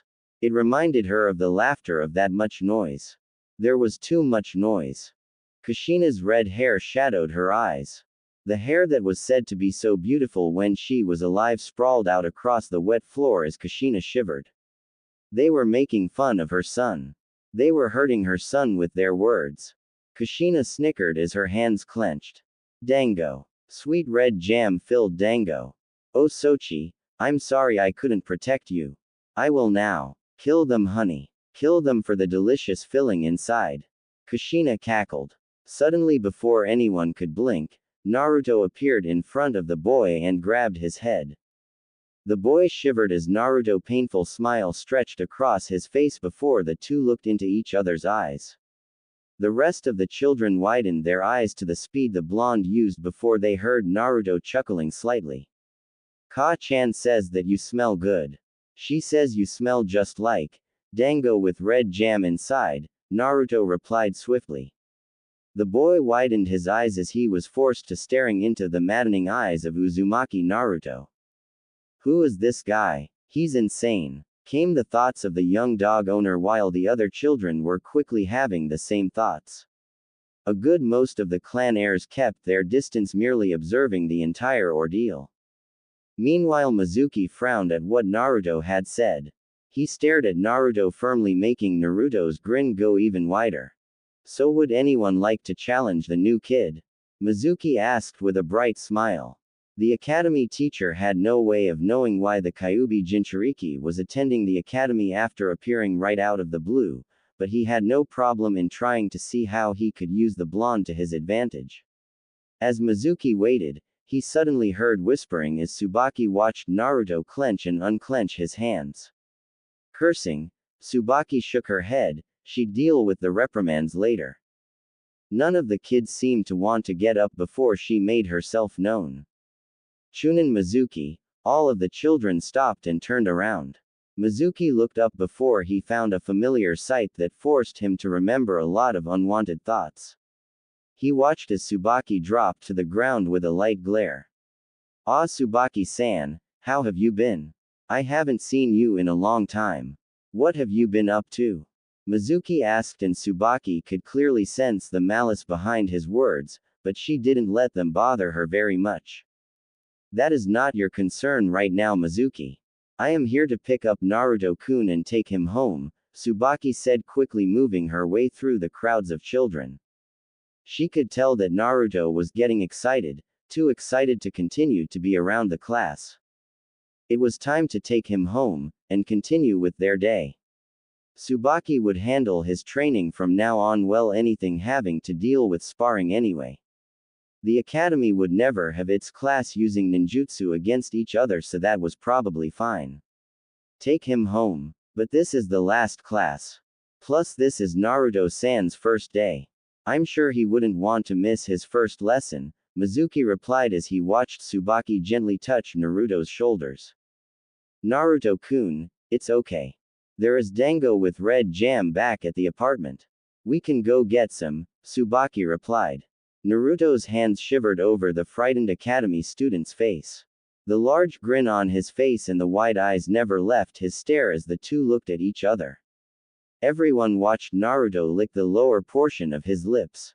The world crumbles down. Flies swirl around the dead corpse. The demon claws at the throat. White masks. The white masks. So many white masks. Surrounding him. They surrounded him. No escape. He had no escape. Naruto cackled, tightening his grip over the student's face. Kushina cackled into as her nails clawed at the walls of the mindscape. Tsubaki growled before she found her mind racing. Tsubaki quickly slapped her hands together. With a flare of her chakra, she quickly touched the top of Naruto's head, releasing a sensual burst of chakra forcefully through his body, causing a temporary body shutdown. Tsubaki watched Naruto fall backwards before he landed safely into her arms. The frightened academy student shivered as the tears fell down his face while Tsubaki picked up Naruto into her arms. She turned to look at the students. "If your parents could see you all right now, then they would be sorely disappointed. You'd all better shape up. This kind of disrespect towards your fellow classmates will not be tolerable once you're shinobi. Remember that," Tsubaki said before she quickly utilized the shunshin and vanished from the area in a puff of smoke. The kids watched her disappear with wide eyes. Mizuki blinked before a deafening silence came over the class. Yes, well anyway. Since Naruto-san isn't feeling well, then we will move on. Shino Aburame vs Kiba Inuzuka. Ino Yamanaka vs Hinata Hyuga. Sakura Haruno vs Amy. Sasuke Uchiha vs Shikamaru Nara, and lastly Choji Akamichi vs Sora. Mizuki continued to read off his list of students as one by one the children began to stand to their feet and walk to separate mats to begin their sparring. However, Mizuki couldn't take his eyes off the lone boy who was still crying and shivering from his place on the ground. No doubt he had been through enough already. Apartment complex. Tsubaki landed to the rooftop with a small smile. She looked down at the sleeping blonde in her arms. She doubted what she did would work multiple times without Naruto knowing it. She only got him by surprise that time. With a sigh, she jumped to their door and fished out the keys. She then opened the door. She followed up on that by putting Naruto in his bed. She pulled the covers over his body and proceeded to lean back into a chair. Here she was, an Anbu, and yet already exhausted from merely watching her handily for one day. Hokage-sama, is this really a good idea? Tsubaki thought to herself. Shaking her head, she turned to leave and gently closed the door. After some time, the sun slowly started to set over the horizon, leaving the village in the evening setting. It was during this time that Naruto slowly opened his eyes and took into account his room. The large grin returned to his face. Nay, what happened to the early bird who got the worm? Naruto suddenly asked. He quickly heard a separate, but tired laughter. Kushina slowly leaned up as she rubbed her eyelids. I don't know, sweetie. What happened to the early bird who got the worm? Kushina asked, smiling as she looked at her reflection in the murky sewer water. The worm ate his intestines and killed him from the inside at night. Naruto proclaimed. Ha ha ha ha ha ha. Kushina laughed as she rolled her clothes along the wet floor while Naruto kicked his feet into his sheets. The two continued in their merriment for some time before they heard Naruto's door open, revealing Tsubaki. I see you're awake, Naruto-kun. That's good. I'm sorry I had to do what I did to you, Tsubaki said while Naruto's laughter calmed down significantly to slow and steady giggles. Gomen Handler-chan, I didn't behave, Naruto stated, the soft smile showing a twitch in his face. Tsubaki approached cautiously before sitting on side of Naruto's bed. Very well. Since you're honest, then I will let it slide this time, Naruto-kun, especially since this was your first day and they provoked you unnecessarily. However, I want you to promise that you will not do this ever again. Remember that you agreed to Hokage-sama's conditions that you and Ka-chan would behave, understand? Tsubaki asked. Naruto grinned widely and nodded his head quickly. Tsubaki nodded with a sigh before getting up. I have instructed your teachers to not disturb you for a little while. I do not think you should go back there so soon after today. Now, Naruto-kun, I made dango for you, me and Ka-chan, Tsubaki said, and she watched Naruto's face turn to her. Kushina licked her lips before she jumped into the air shouting, dango, over and over again. She even decided to do some backflips to celebrate. However, Naruto-kun, I want you to know that we will have to train. I don't think I can trust the academy students to intentionally hold back against you. Naruto, no matter what happens with us tomorrow, you must remember that I will never intentionally hurt you. Do you understand? Tsubaki asked. Naruto and Kushina suddenly stopped laughing and smiling. Their eyes seemed to harden and a certain thrill made their blood jump. You won't hurt me. Ka-chan has never let anyone hurt me in 4 years. Ever since Ka-chan came, I haven't been hit or beaten. Ka-chan protects me, Dadbeo, Naruto claimed, and Tsubaki narrowed her eyes. Could that have meant that whoever was protecting Naruto had been doing it for 4 years? Killing any civilian who did harm to him, no matter how small. Tsubaki shuddered at the notion. I understand that, Naruto. Very well, let's see if Ka-chan can help us tomorrow. I'll show you stances and then we'll judge your reaction time. If Ka-chan is able to protect you, then we'll figure something out for that too, Tsubaki said with a disarming smile. Whether Naruto took it or not she didn't know, but she really hoped it was the former. I have dinner ready, so come with me once you're ready, Tsubaki stated.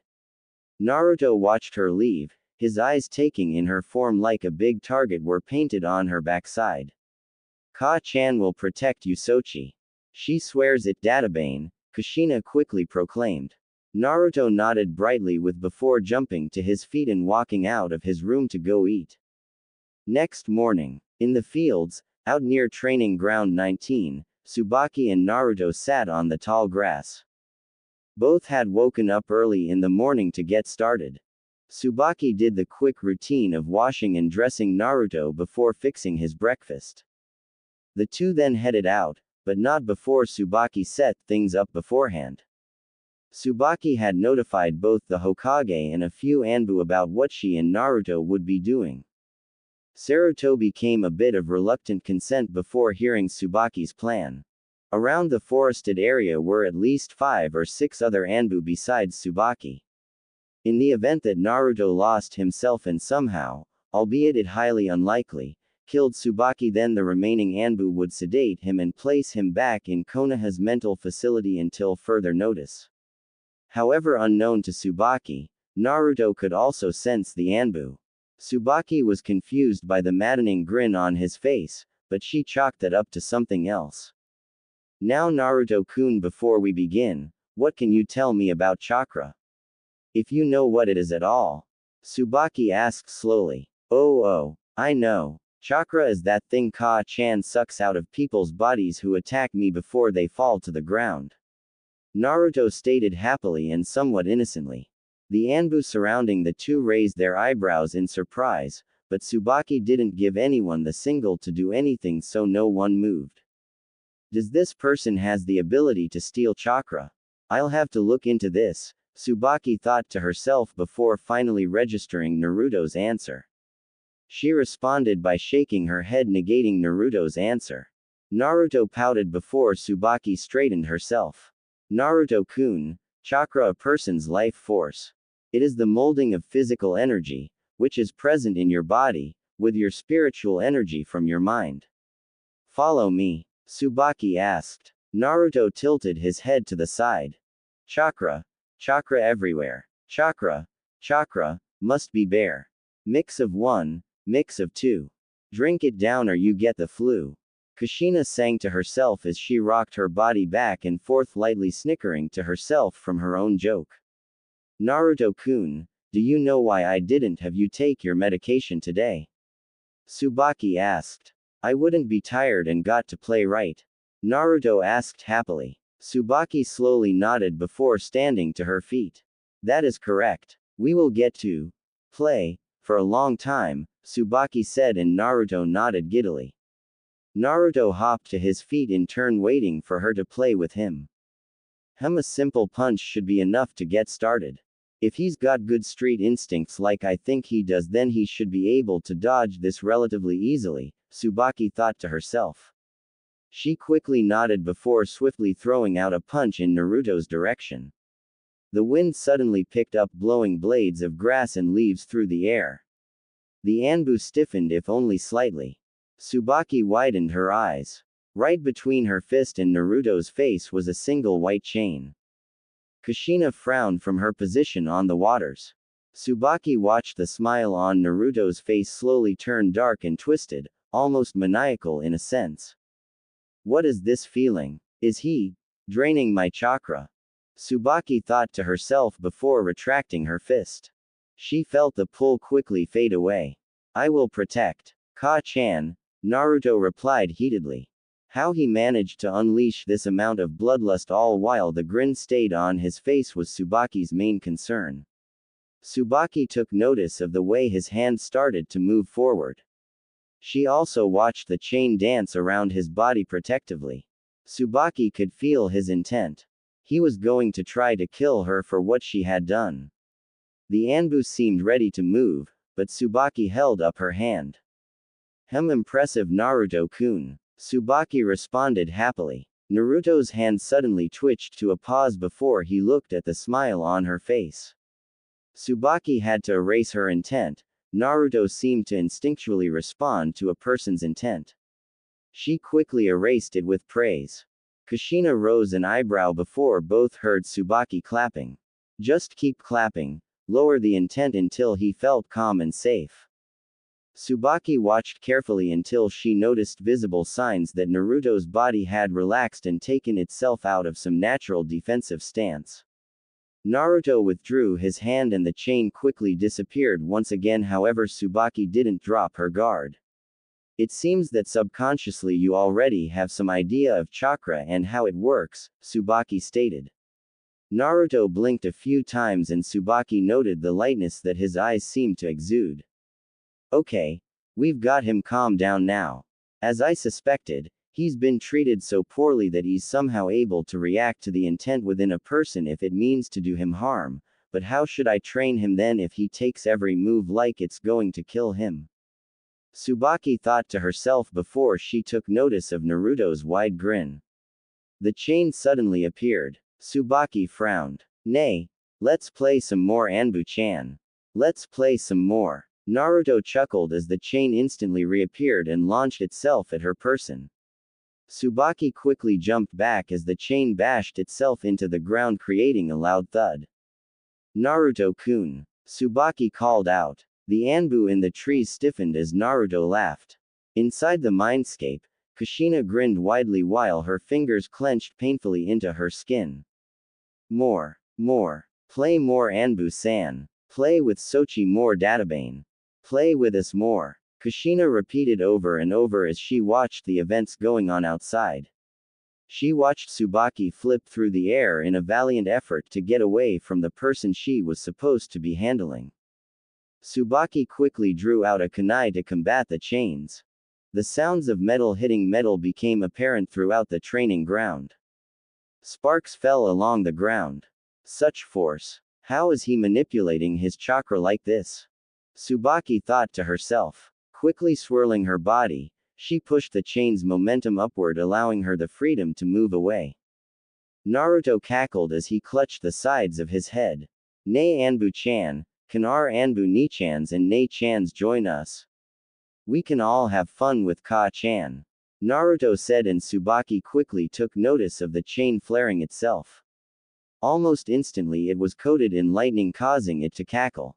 Naruto moved his hand wildly, manipulating the chain with Kushina's help as the metal bashed against the ground, sending short burst of Raiden chakra through the ground.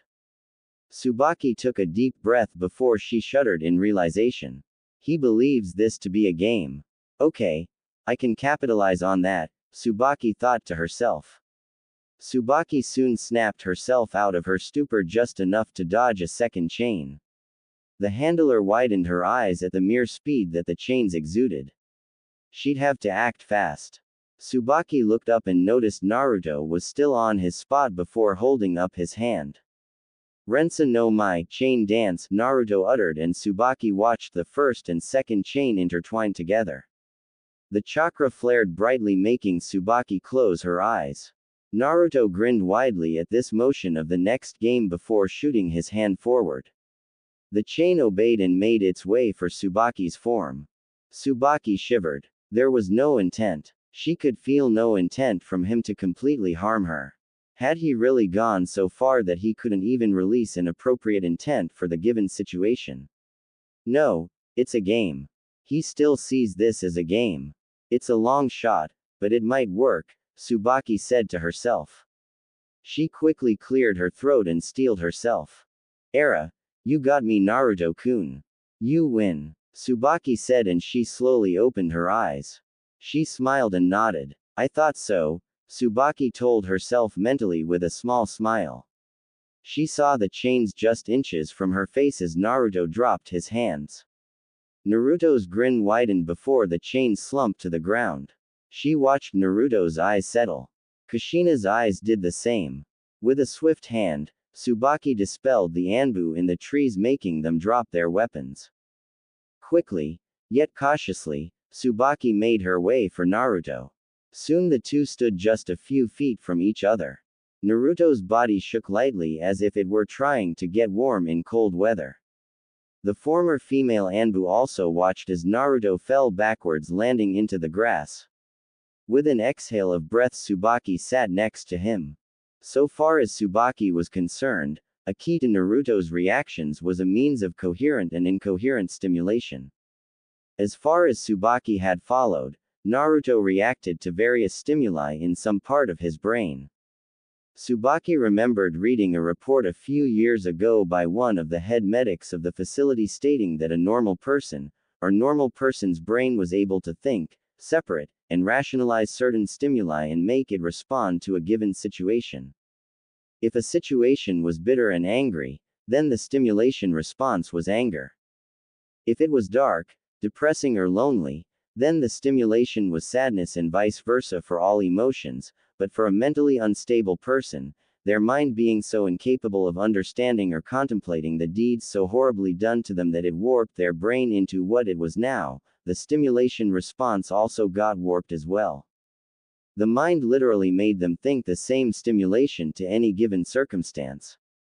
But the thing about it was this, it was impossible to predict an insane person's stimulation response.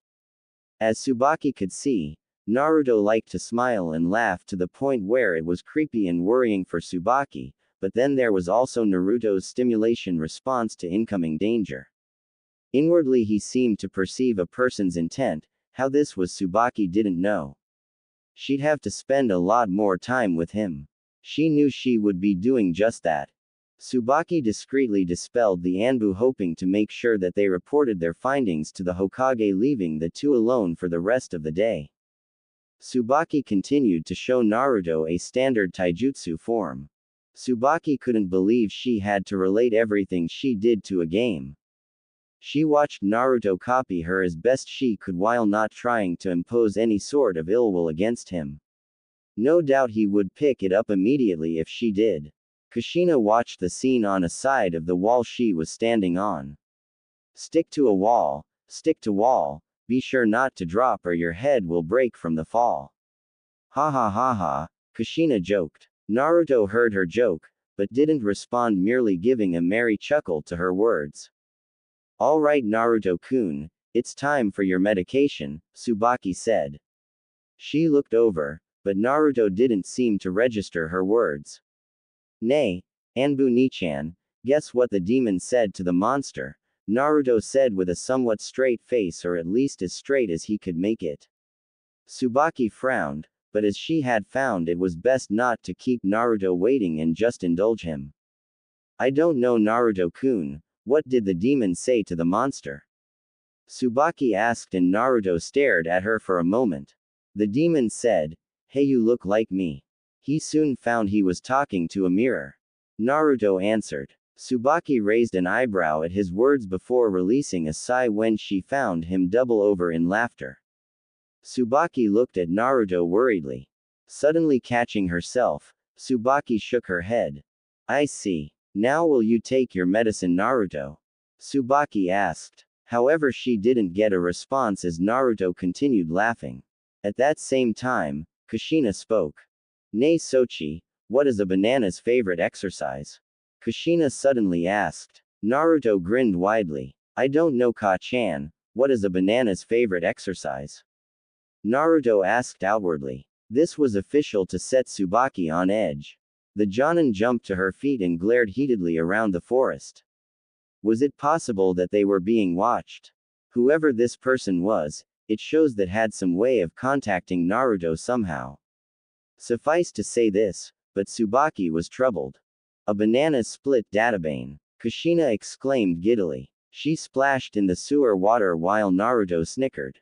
Tsubaki sighed. Naruto-kun, if you do not take your medication then you and Ka-chan will not get ramen, Tsubaki said. Naruto's eyes seemed to widen before his gaze fell on her. Tsubaki watched his fists ball dangerously and she could even feel his chakra at her. Tsubaki couldn't help but feel unnerved at the smile that never left his face. Hi Anbu Nichan, Naruto said trainingly. Tsubaki held out the pill and Naruto swallowed it. In no time, Tsubaki watched Naruto's eyelids lower tiredly along with a normal smile for a change. Naruto calmly stood to his feet before Tsubaki directed him out of the training fields. Training him was going to prove difficult. Oh, it was possible, but very difficult. Hokage Mansion. Hokage-sama, I have to express my concerns about allowing Uzumaki Naruto to roam among the academy students, spoke an Anbu. In front of Hiruzen Sarutobi was the squad that Tsubaki had sent to him from before to report everything that they had seen. Right next to Hiruzen were his two teammates, Kaharu Udatane and Homura Mitokado. The two advisors and two council members for Konoha's council and the Sandaime Hokage. The two narrowed their eyes before turning towards the Sandaime. Hiruzen, you never informed us that you allowed Uzumaki Naruto to go free. How would it benefit the village at all if he's loose? Came the voice of the elderly Kaharu. Hiruzen narrowed his eyes from where he was sitting. It benefits the village because as much as most of us don't realize it, we need Naruto-kun. Everyone in this room knows why. For us to utilize Naruto-kun, then we need him to be strong. He's Konoha's protection, whether we all agree or not, Hiruzen. Inwardly the old man cringed. He couldn't believe he was talking like this about his adopted grandson like he was a piece of property. It left a terrible pill to swallow in Sarutobi's throat. Your point holds value, Hiruzen, but Uzumaki Naruto is hardly at the level of mental accountability where he can think of himself as Konoha's protection. We don't even know what he thinks about. The last person who tried committed suicide the second they were released from Naruto's mind, Homura said, making Sarutobi grimace. You don't have to remind me of that. Need I remind any of you why this is even our current reality? Sarutobi asked heatedly. The Anbu winced, as did the two elderly council members. No one said anything as they looked down in shame. Truth be told, neither Koharu nor Homura held a grudge against Naruto, especially not when they felt he had such an important role to the village, if not one of the most important roles. However, no one could forget the shame they felt that time. You do not need to remind us, Hiruzen, Koharu responded rather softly. Homura quickly nodded, but didn't look Sarutobi in the eye. The elderly Sandaime Hokage pinched the bridge of his nose and shook his head. Besides, I have one of our Anbu Black Ops' most capable shinobi guarding him, Kazuna-san, Sarutobi said. Quickly Koharu and Homura looked towards their village leader in utter surprise. Kazuna, Hokage-sama, I am willing to admit that you are right in that we need Naruto-kun, but are you sure that this is a good idea? Kazuna-san has always been, should I say, tense, with attention to things like this, Koharu said, and Hiruzen could tell what she was talking about. Kazuna wasn't exactly the nicest person in the Anbu. A lot considered her downright stiff and incapable of caring about anyone but herself. Kazuna was very cutthroat. And who would you have me use? Do you know anyone in the Anbu who could deal with Naruto-kun like Kazuna-san? Sarutobi asked. The two elderly looked to be very in thought. There were about 3 former Anbu that could have done it. Sadly, one of those 3 was dead, the other went rogue, the last one couldn't take the pressure anymore and quit. It was disheartening, but Kazuna was the only one who could do it. Well, anyway, Hokage-sama, Kazuna-san also wonders about. Uzumaki Naruto taking the taijutsu classes. She pulled him out before things got out of hand yesterday and would like your orders regarding Uzumaki Naruto's placement in sparring with his fellow students, another of the Anbu replied. Koharu and Homura frowned before turning towards the Sandaime. Hiruzen looked to be in grave thought. No matter how much he felt Konoha needed Naruto in this trying time, he couldn't subject the next generation to the blonde's ways. The village would have Naruto's head or Naruto would have their heads, either or, and Sarutobi didn't want either. Well, as far as Sarutobi remembered, ever since that incident 6 years ago, Naruto hadn't received a single injury to his person. None via ninjutsu, genjutsu or taijutsu, some even by experienced shinobi, though those shinobi were easily caught and detained. Everyone watched the Sandaime lean forward. Is taijutsu his last class? Hiruzen asked, and the Anbu quickly nodded. Hi Sandaime-sama. Taijutsu is always the last class for the students to take before they go home, the Anbu responded. Hiruzen nodded before sighing. Shaking his head, everyone could see that he didn't wish to discuss this issue any further. Well, is it wise to have him out, what with our mysterious murderer still on the loose?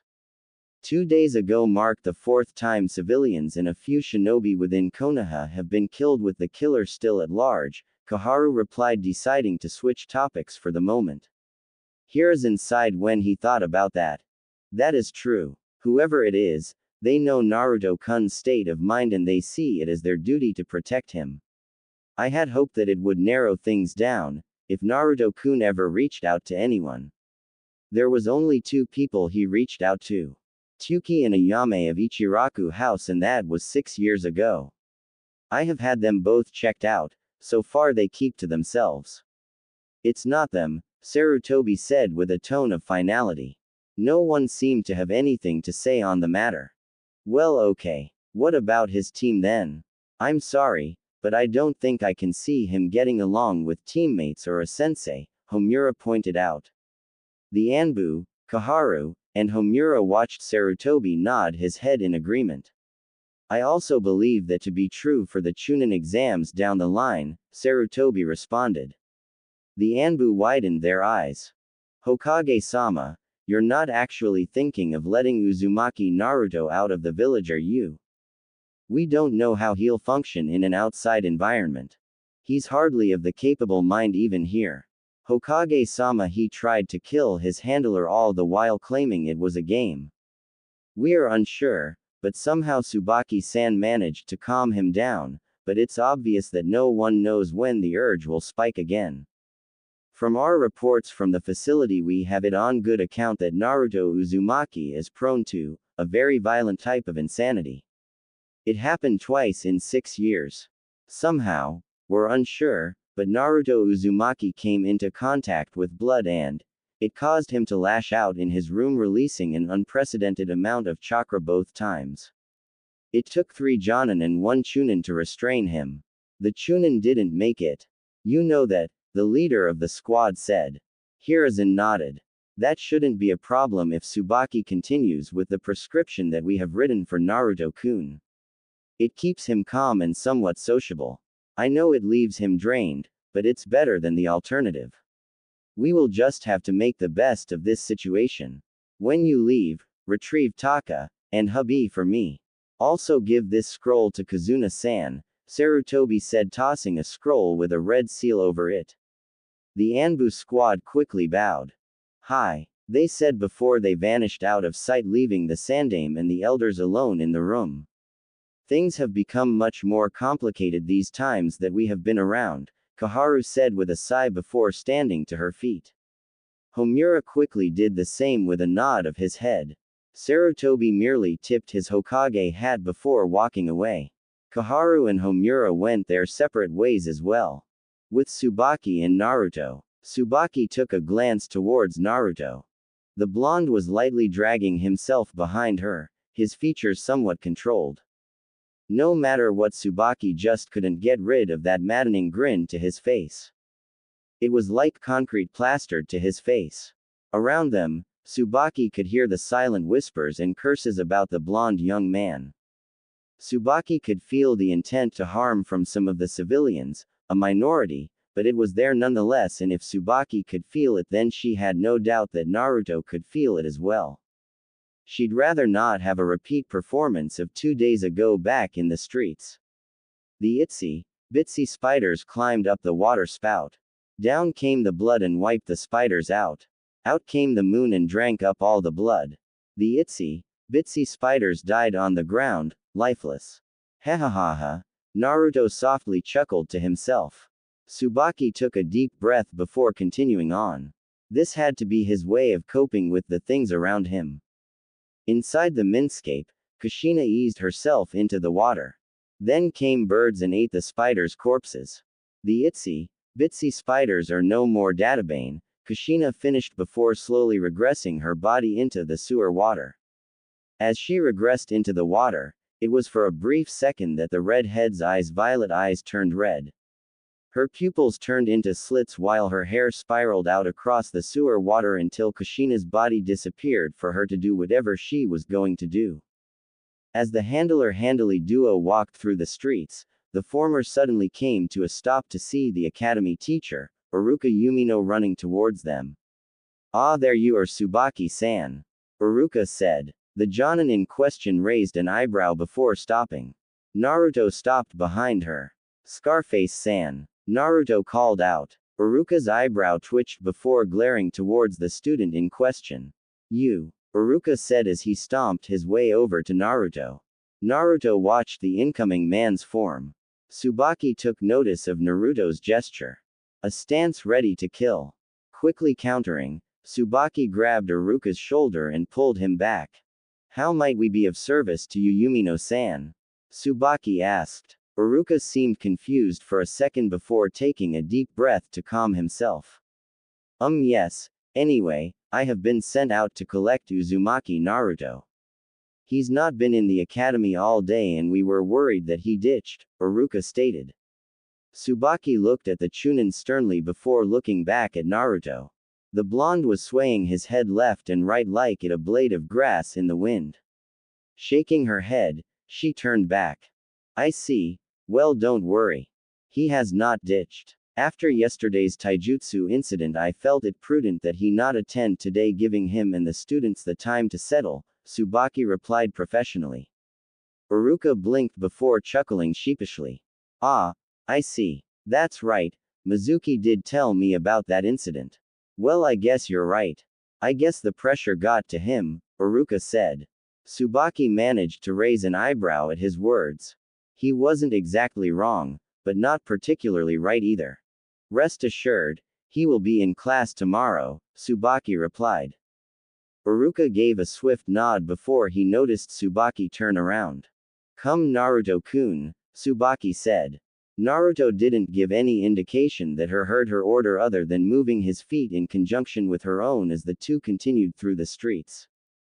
Iruka watched them leave before sighing.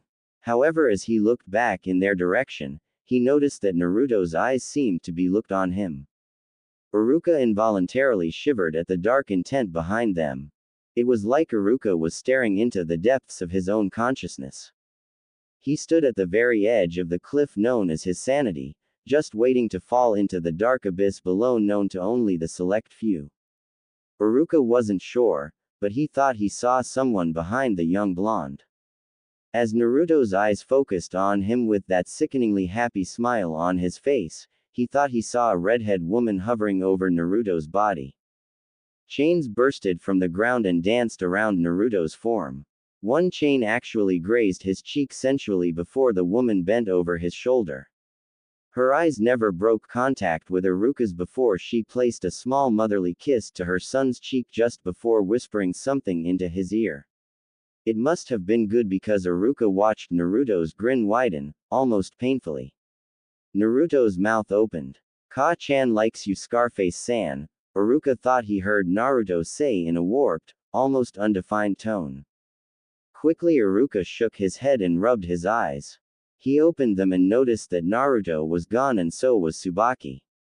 Iruka was standing in the middle of the streets as civilians began to pass him one after the other. Iruka looked down and he noticed his hands and legs shaking, twitching uncontrollably. A bead of sweat dropped from his face into the ground. Iruka's legs soon followed as he dropped to his knees almost gasping for breath. Meanwhile, Tsubaki and Naruto continued to walk through the streets at a somewhat strained pace. Tsubaki couldn't help eye Naruto. He did something. She didn't know what, but she just felt it. The grin on his face was a sign of that. Given that he had taken his medication, that grin shouldn't have returned for a few hours and it was only half past the previous hour. Shaking her head, Tsubaki opted not to comment. He hadn't done anything so she wouldn't say anything unless it became an issue. Looking to see that they were just a few feet from the apartment complex, Tsubaki turned around. All right Naruto-kun, we're here. Now let's. Tsubaki stopped and narrowed her eyes. She didn't have to look behind herself to know that the Anbu she sent to the Hokage was back to her. Taking a deep breath she sighed. I take it that Hokage-sama has replied? She asked. The Anbu didn't say a word, merely tossing the scroll to her. Tsubaki effortlessly grabbed it before she watched the Anbu disappear. A red sealed scroll. The sign that this wasn't meant to be read outside. Let's go Naruto-kun, Tsubaki said opening the door. Naruto quickly followed inside. The handler-handily duo passed the receptionist desk. The landlord disguised Anbu and Tsubaki gave a knowing glance to each other before Tsubaki was out of sight. The two climbed up the stairs before making it to their door. Tsubaki fished out Naruto's keys from her pockets and then proceeded to open the door. Both walked inside. The air-conditioned apartment soothed them both. Naruto-kun, leave your clothes in your room. I'll give you a bath in a second, Tsubaki replied. Naruto nodded before walking into his room without a word. Seriously, having your chakra drained was an exhausting experience and for Naruto it wasn't fun. He wanted fun. Nonetheless, Naruto promised to behave, that he did. So he would do so. As Tsubaki watched Naruto leave, she leaned against the counter and unfurled the scroll. Tsubaki's eyes scanned the notes as only a seasoned Anbu captain could before quickly furling it back up. I see. Well, I figured that much. So Hokage-sama has decided to invoke the special privilege on Naruto-kun. Well, that will certainly keep him from killing the students or harming himself in that regard. Still no taijutsu class. Well, given from what I had seen of him back in the forest, then I wonder how he would implement taijutsu anyway. I would even have to wonder if any enemy could get close enough to him to even land a punch on him. From the way his chains moved, despite their seemingly aimless bashing around, they were very precise, dare I saw Anbu captain precise. Naruto-kun could never be in that much danger to have Anbu-like reactions without a proper training guide and years of hard work to be noted. So why is he able to master those chains of his so well? Is it linked to his insane nature? Tsubaki wondered to herself as she continued to draw up conclusions left and right, though with not much proof to found them on. Well, I'll think on these things another time, Tsubaki said, nodding to herself as she prepared her items to begin Naruto's bath. Hopefully without any complications. Tsubaki watched as Naruto sat calmly while she washed his hair. Honestly, if Tsubaki cared to give it a reason, she found this all to be taxing. It was definitely a different experience from the usual S-rank missions she took. All this pressure depended on her. Not that she wasn't used to being in situations where pressure was present, but she felt even more involved in it than now. Right in front of her, smiling and grinning like there wasn't a single problem in the world, was a ticking time bomb, and all it would take would be one careless incident by either civilian or shinobi, and this bomb would explode, devastating all who got in its way. Tsubaki sighed. She really didn't want to be involved with this. Why her? There had to be other Anbu capable enough to handle this task. Why did it have to fall on her? Naruto-kun, hold still, Tsubaki said as Naruto squirmed around, much to her ire. In any case, unstable or not, he was definitely a handful. Finally, with Naruto settling down, Tsubaki took the time to glance at his body. She frowned. Maybe she didn't notice it last time, since she figured what he looked like hadn't been such a big deal, but no, she wasn't so sure. She could definitely make the outline of muscles around his arms. So he had done something physical of some nature, though what, Tsubaki wasn't sure. Pinching her nose in frustration, she didn't think she had time to go over this. Naruto-kun, we need to talk about your incident in class yesterday, Tsubaki said. She looked up and noticed Naruto's eyes staring wide at her. I didn't behave, did I? I got into a fight, Dadbeo, Naruto exclaimed. Tsubaki gave a dry chuckle. It was hardly a fight, and it would have never been a fight if he was involved. It would merely be a massacre. Well, no, you didn't get into a fight, but it would have surely escalated into one. I saw everything, so I know that it wasn't truly your fault. Nonetheless, you must not raise to others' provocations, Tsubaki said, and she noticed the smile on Naruto's face scrunch into a look of disturbed anger. They laughed at Ka-chan. No one laughs at Ka-chan. Only bad people laugh at my Ka-chan. I will protect Ka-chan. Naruto exclaimed. Tsubaki tightened her grip over his shoulder to steady him. She appeased his anger by nodding. It was only with his mention of the person known as Ka-chan that she remembered of the person that was out in the village, probably watching them, observing them. I agree. No one should make fun of your Ka-chan, or whoever. Tsubaki did agree. She actually knew that all those kids, if they had been orphans just like Naruto was, then they would crave a parent's attention almost desperately. You never know what you have until it's gone. However, Naruto-kun, they don't understand that you find your Ka-chan special. For kids, parents are supposed to be annoying or irritating. That is why they made fun of you. However, Naruto-kun, do you find your Ka-chan special? Tsubaki asked. Naruto instantly nodded. Hi, Ka-chan is Ka-chan. Ka-chan is the best Ka-chan in the world, Naruto replied. Kushina's face brightened as she hung from the ceiling of the sewer-like mindscape. Oh Sochi. I love you too. You're the best Sochi in the world. Sochi. Sokai. Soup chicken. Kushina contemplated to herself. The ex-Anbu captain laughed to herself as her hair flailed around in the air. Seeing his agreement, Tsubaki nodded. Then it should not matter to you what others think. Also Naruto-kun, I didn't mean for you to take my instructions so literally, but that is my fault for not specifying. When I told you not to fight, I meant do not fight outside of the academy teacher's instructions. But I'm glad that you listened to me. Just try not to get riled up, Tsubaki said. Naruto nodded quickly as Tsubaki finished pouring water over his body, then proceeding to dry him with a towel. That being said, then I supposed it doesn't matter anymore as you won't be taking taijutsu classes. Instead you, and by extension I, will be attending something else. I wasn't notified of what, but I'm sure we'll find out tomorrow, Tsubaki replied. Naruto merely nodded with that same wide expression on his face as Tsubaki helped him put on some clothes before walking out of the bathroom. Nighttime. Tsubaki finished the dishes of her and Naruto's dinner. Naruto was seated on his couch watching TV with an amused expression. The same could be said for Kushina as she watched the small screen with various advertisements. Tsubaki sat behind Naruto and read a book. For once, the complex was quiet. However, it wasn't long before that quiet was broken as there came a knock on the door. Naruto, Kushina, and Tsubaki broke their gazes from their respective sources of entertainment. The knock on the door came twice.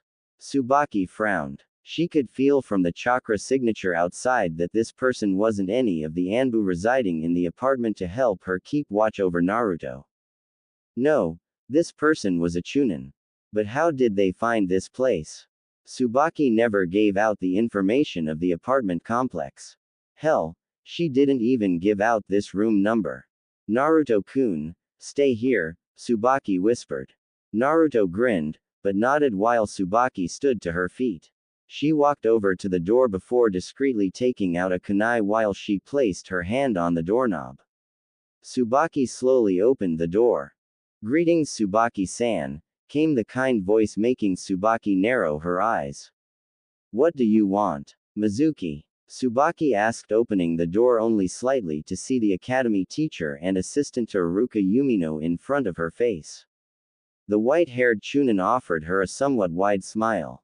Well, Naruto-san wasn't in today, so I just wanted to see how he was doing and give him his homework, Mizuki replied. Tsubaki frowned quickly before folding her arms. How did you find this apartment? She asked icily, making Mizuki shiver slightly. However, he quickly reined himself in just in time. Well, all teachers are given the locations of their students, Tsubaki. So we can better keep tabs on them, or if we need to notify their parents of any concerns, Mizuki replied. As soon as he finished that reply, Mizuki found a kunai to his throat. I will admit that we had history, Mizuki, but the only way you could know about this apartment is if Hokage-sama himself told you about it, Tsubaki glared. No, I'm serious, Tsubaki. All teachers are given the locations of their students. Iruka and Suzume-san have this location as well, Mizuki stammered, backing away from the sharp look in Tsubaki's eyes. He held his hands up in a non-threatening manner. Tsubaki tightened her grip over her kunai. Stay your hand, Tsubaki-san. He's telling the truth. I allowed him to pass. Tsubaki turned and took notice of the Anbu disguised landlord. He gave a small nod to her before Tsubaki withdrew her kunai from Mizuki's throat. Well, this all could have been avoided if you had informed me of this beforehand, Tsubaki replied, standing up straight. She then took the books from Mizuki before turning around. There. You have done your duty, now leave, Tsubaki ordered. Mizuki just chuckled nervously before sighing. Tsubaki, I know how we did things wasn't the best and you have every right to be mad at me, but I'm just doing my best to look after Naruto-san, Mizuki said. Tsubaki snorted at his words. She didn't have the time to waste being angry with him. Too many other important things had to be done than dealing with him. Mizuki, if there is nothing more that I strongly dislike than anything else, then it would be your hypocritical nature. Please don't pretend to me that you seek the best for Naruto. I can see in your eyes the intense hatred that you hold for him. Now I can't detain you for merely expressing your feelings, but if you decide to outwardly express such, then I will not hesitate to kill you, Tsubaki said before swiftly closing the door. Mizuki's eyes narrowed at the door before he felt the presence of the Anbu behind him. You have finished your job, Chunin, now leave. Be advised that you will be watched closely from now on. Konoha can't afford your prejudice to get in the way of its future, the Anbu said from behind his mask. Mizuki's face formed into a snarl before he turned around swiftly, only to widen his eyes when the Anbu held his tanto to the teacher's throat. I thought I gave you an order, Chunin Mizuki. Leave now or be dealt with, the Anbu spoke with a sudden spike in chakra to prove his point. Mizuki wisely stayed his hand and walked away. The Anbu kept his eyes over the teacher's form before he disappeared out of view. The Anbu quickly vanished as well. Meanwhile, Tsubaki sighed as she quickly deposited the scrolls that Mizuki gave her onto the table. She would burn those later. Tsubaki had a feeling that homework in Naruto wouldn't go well.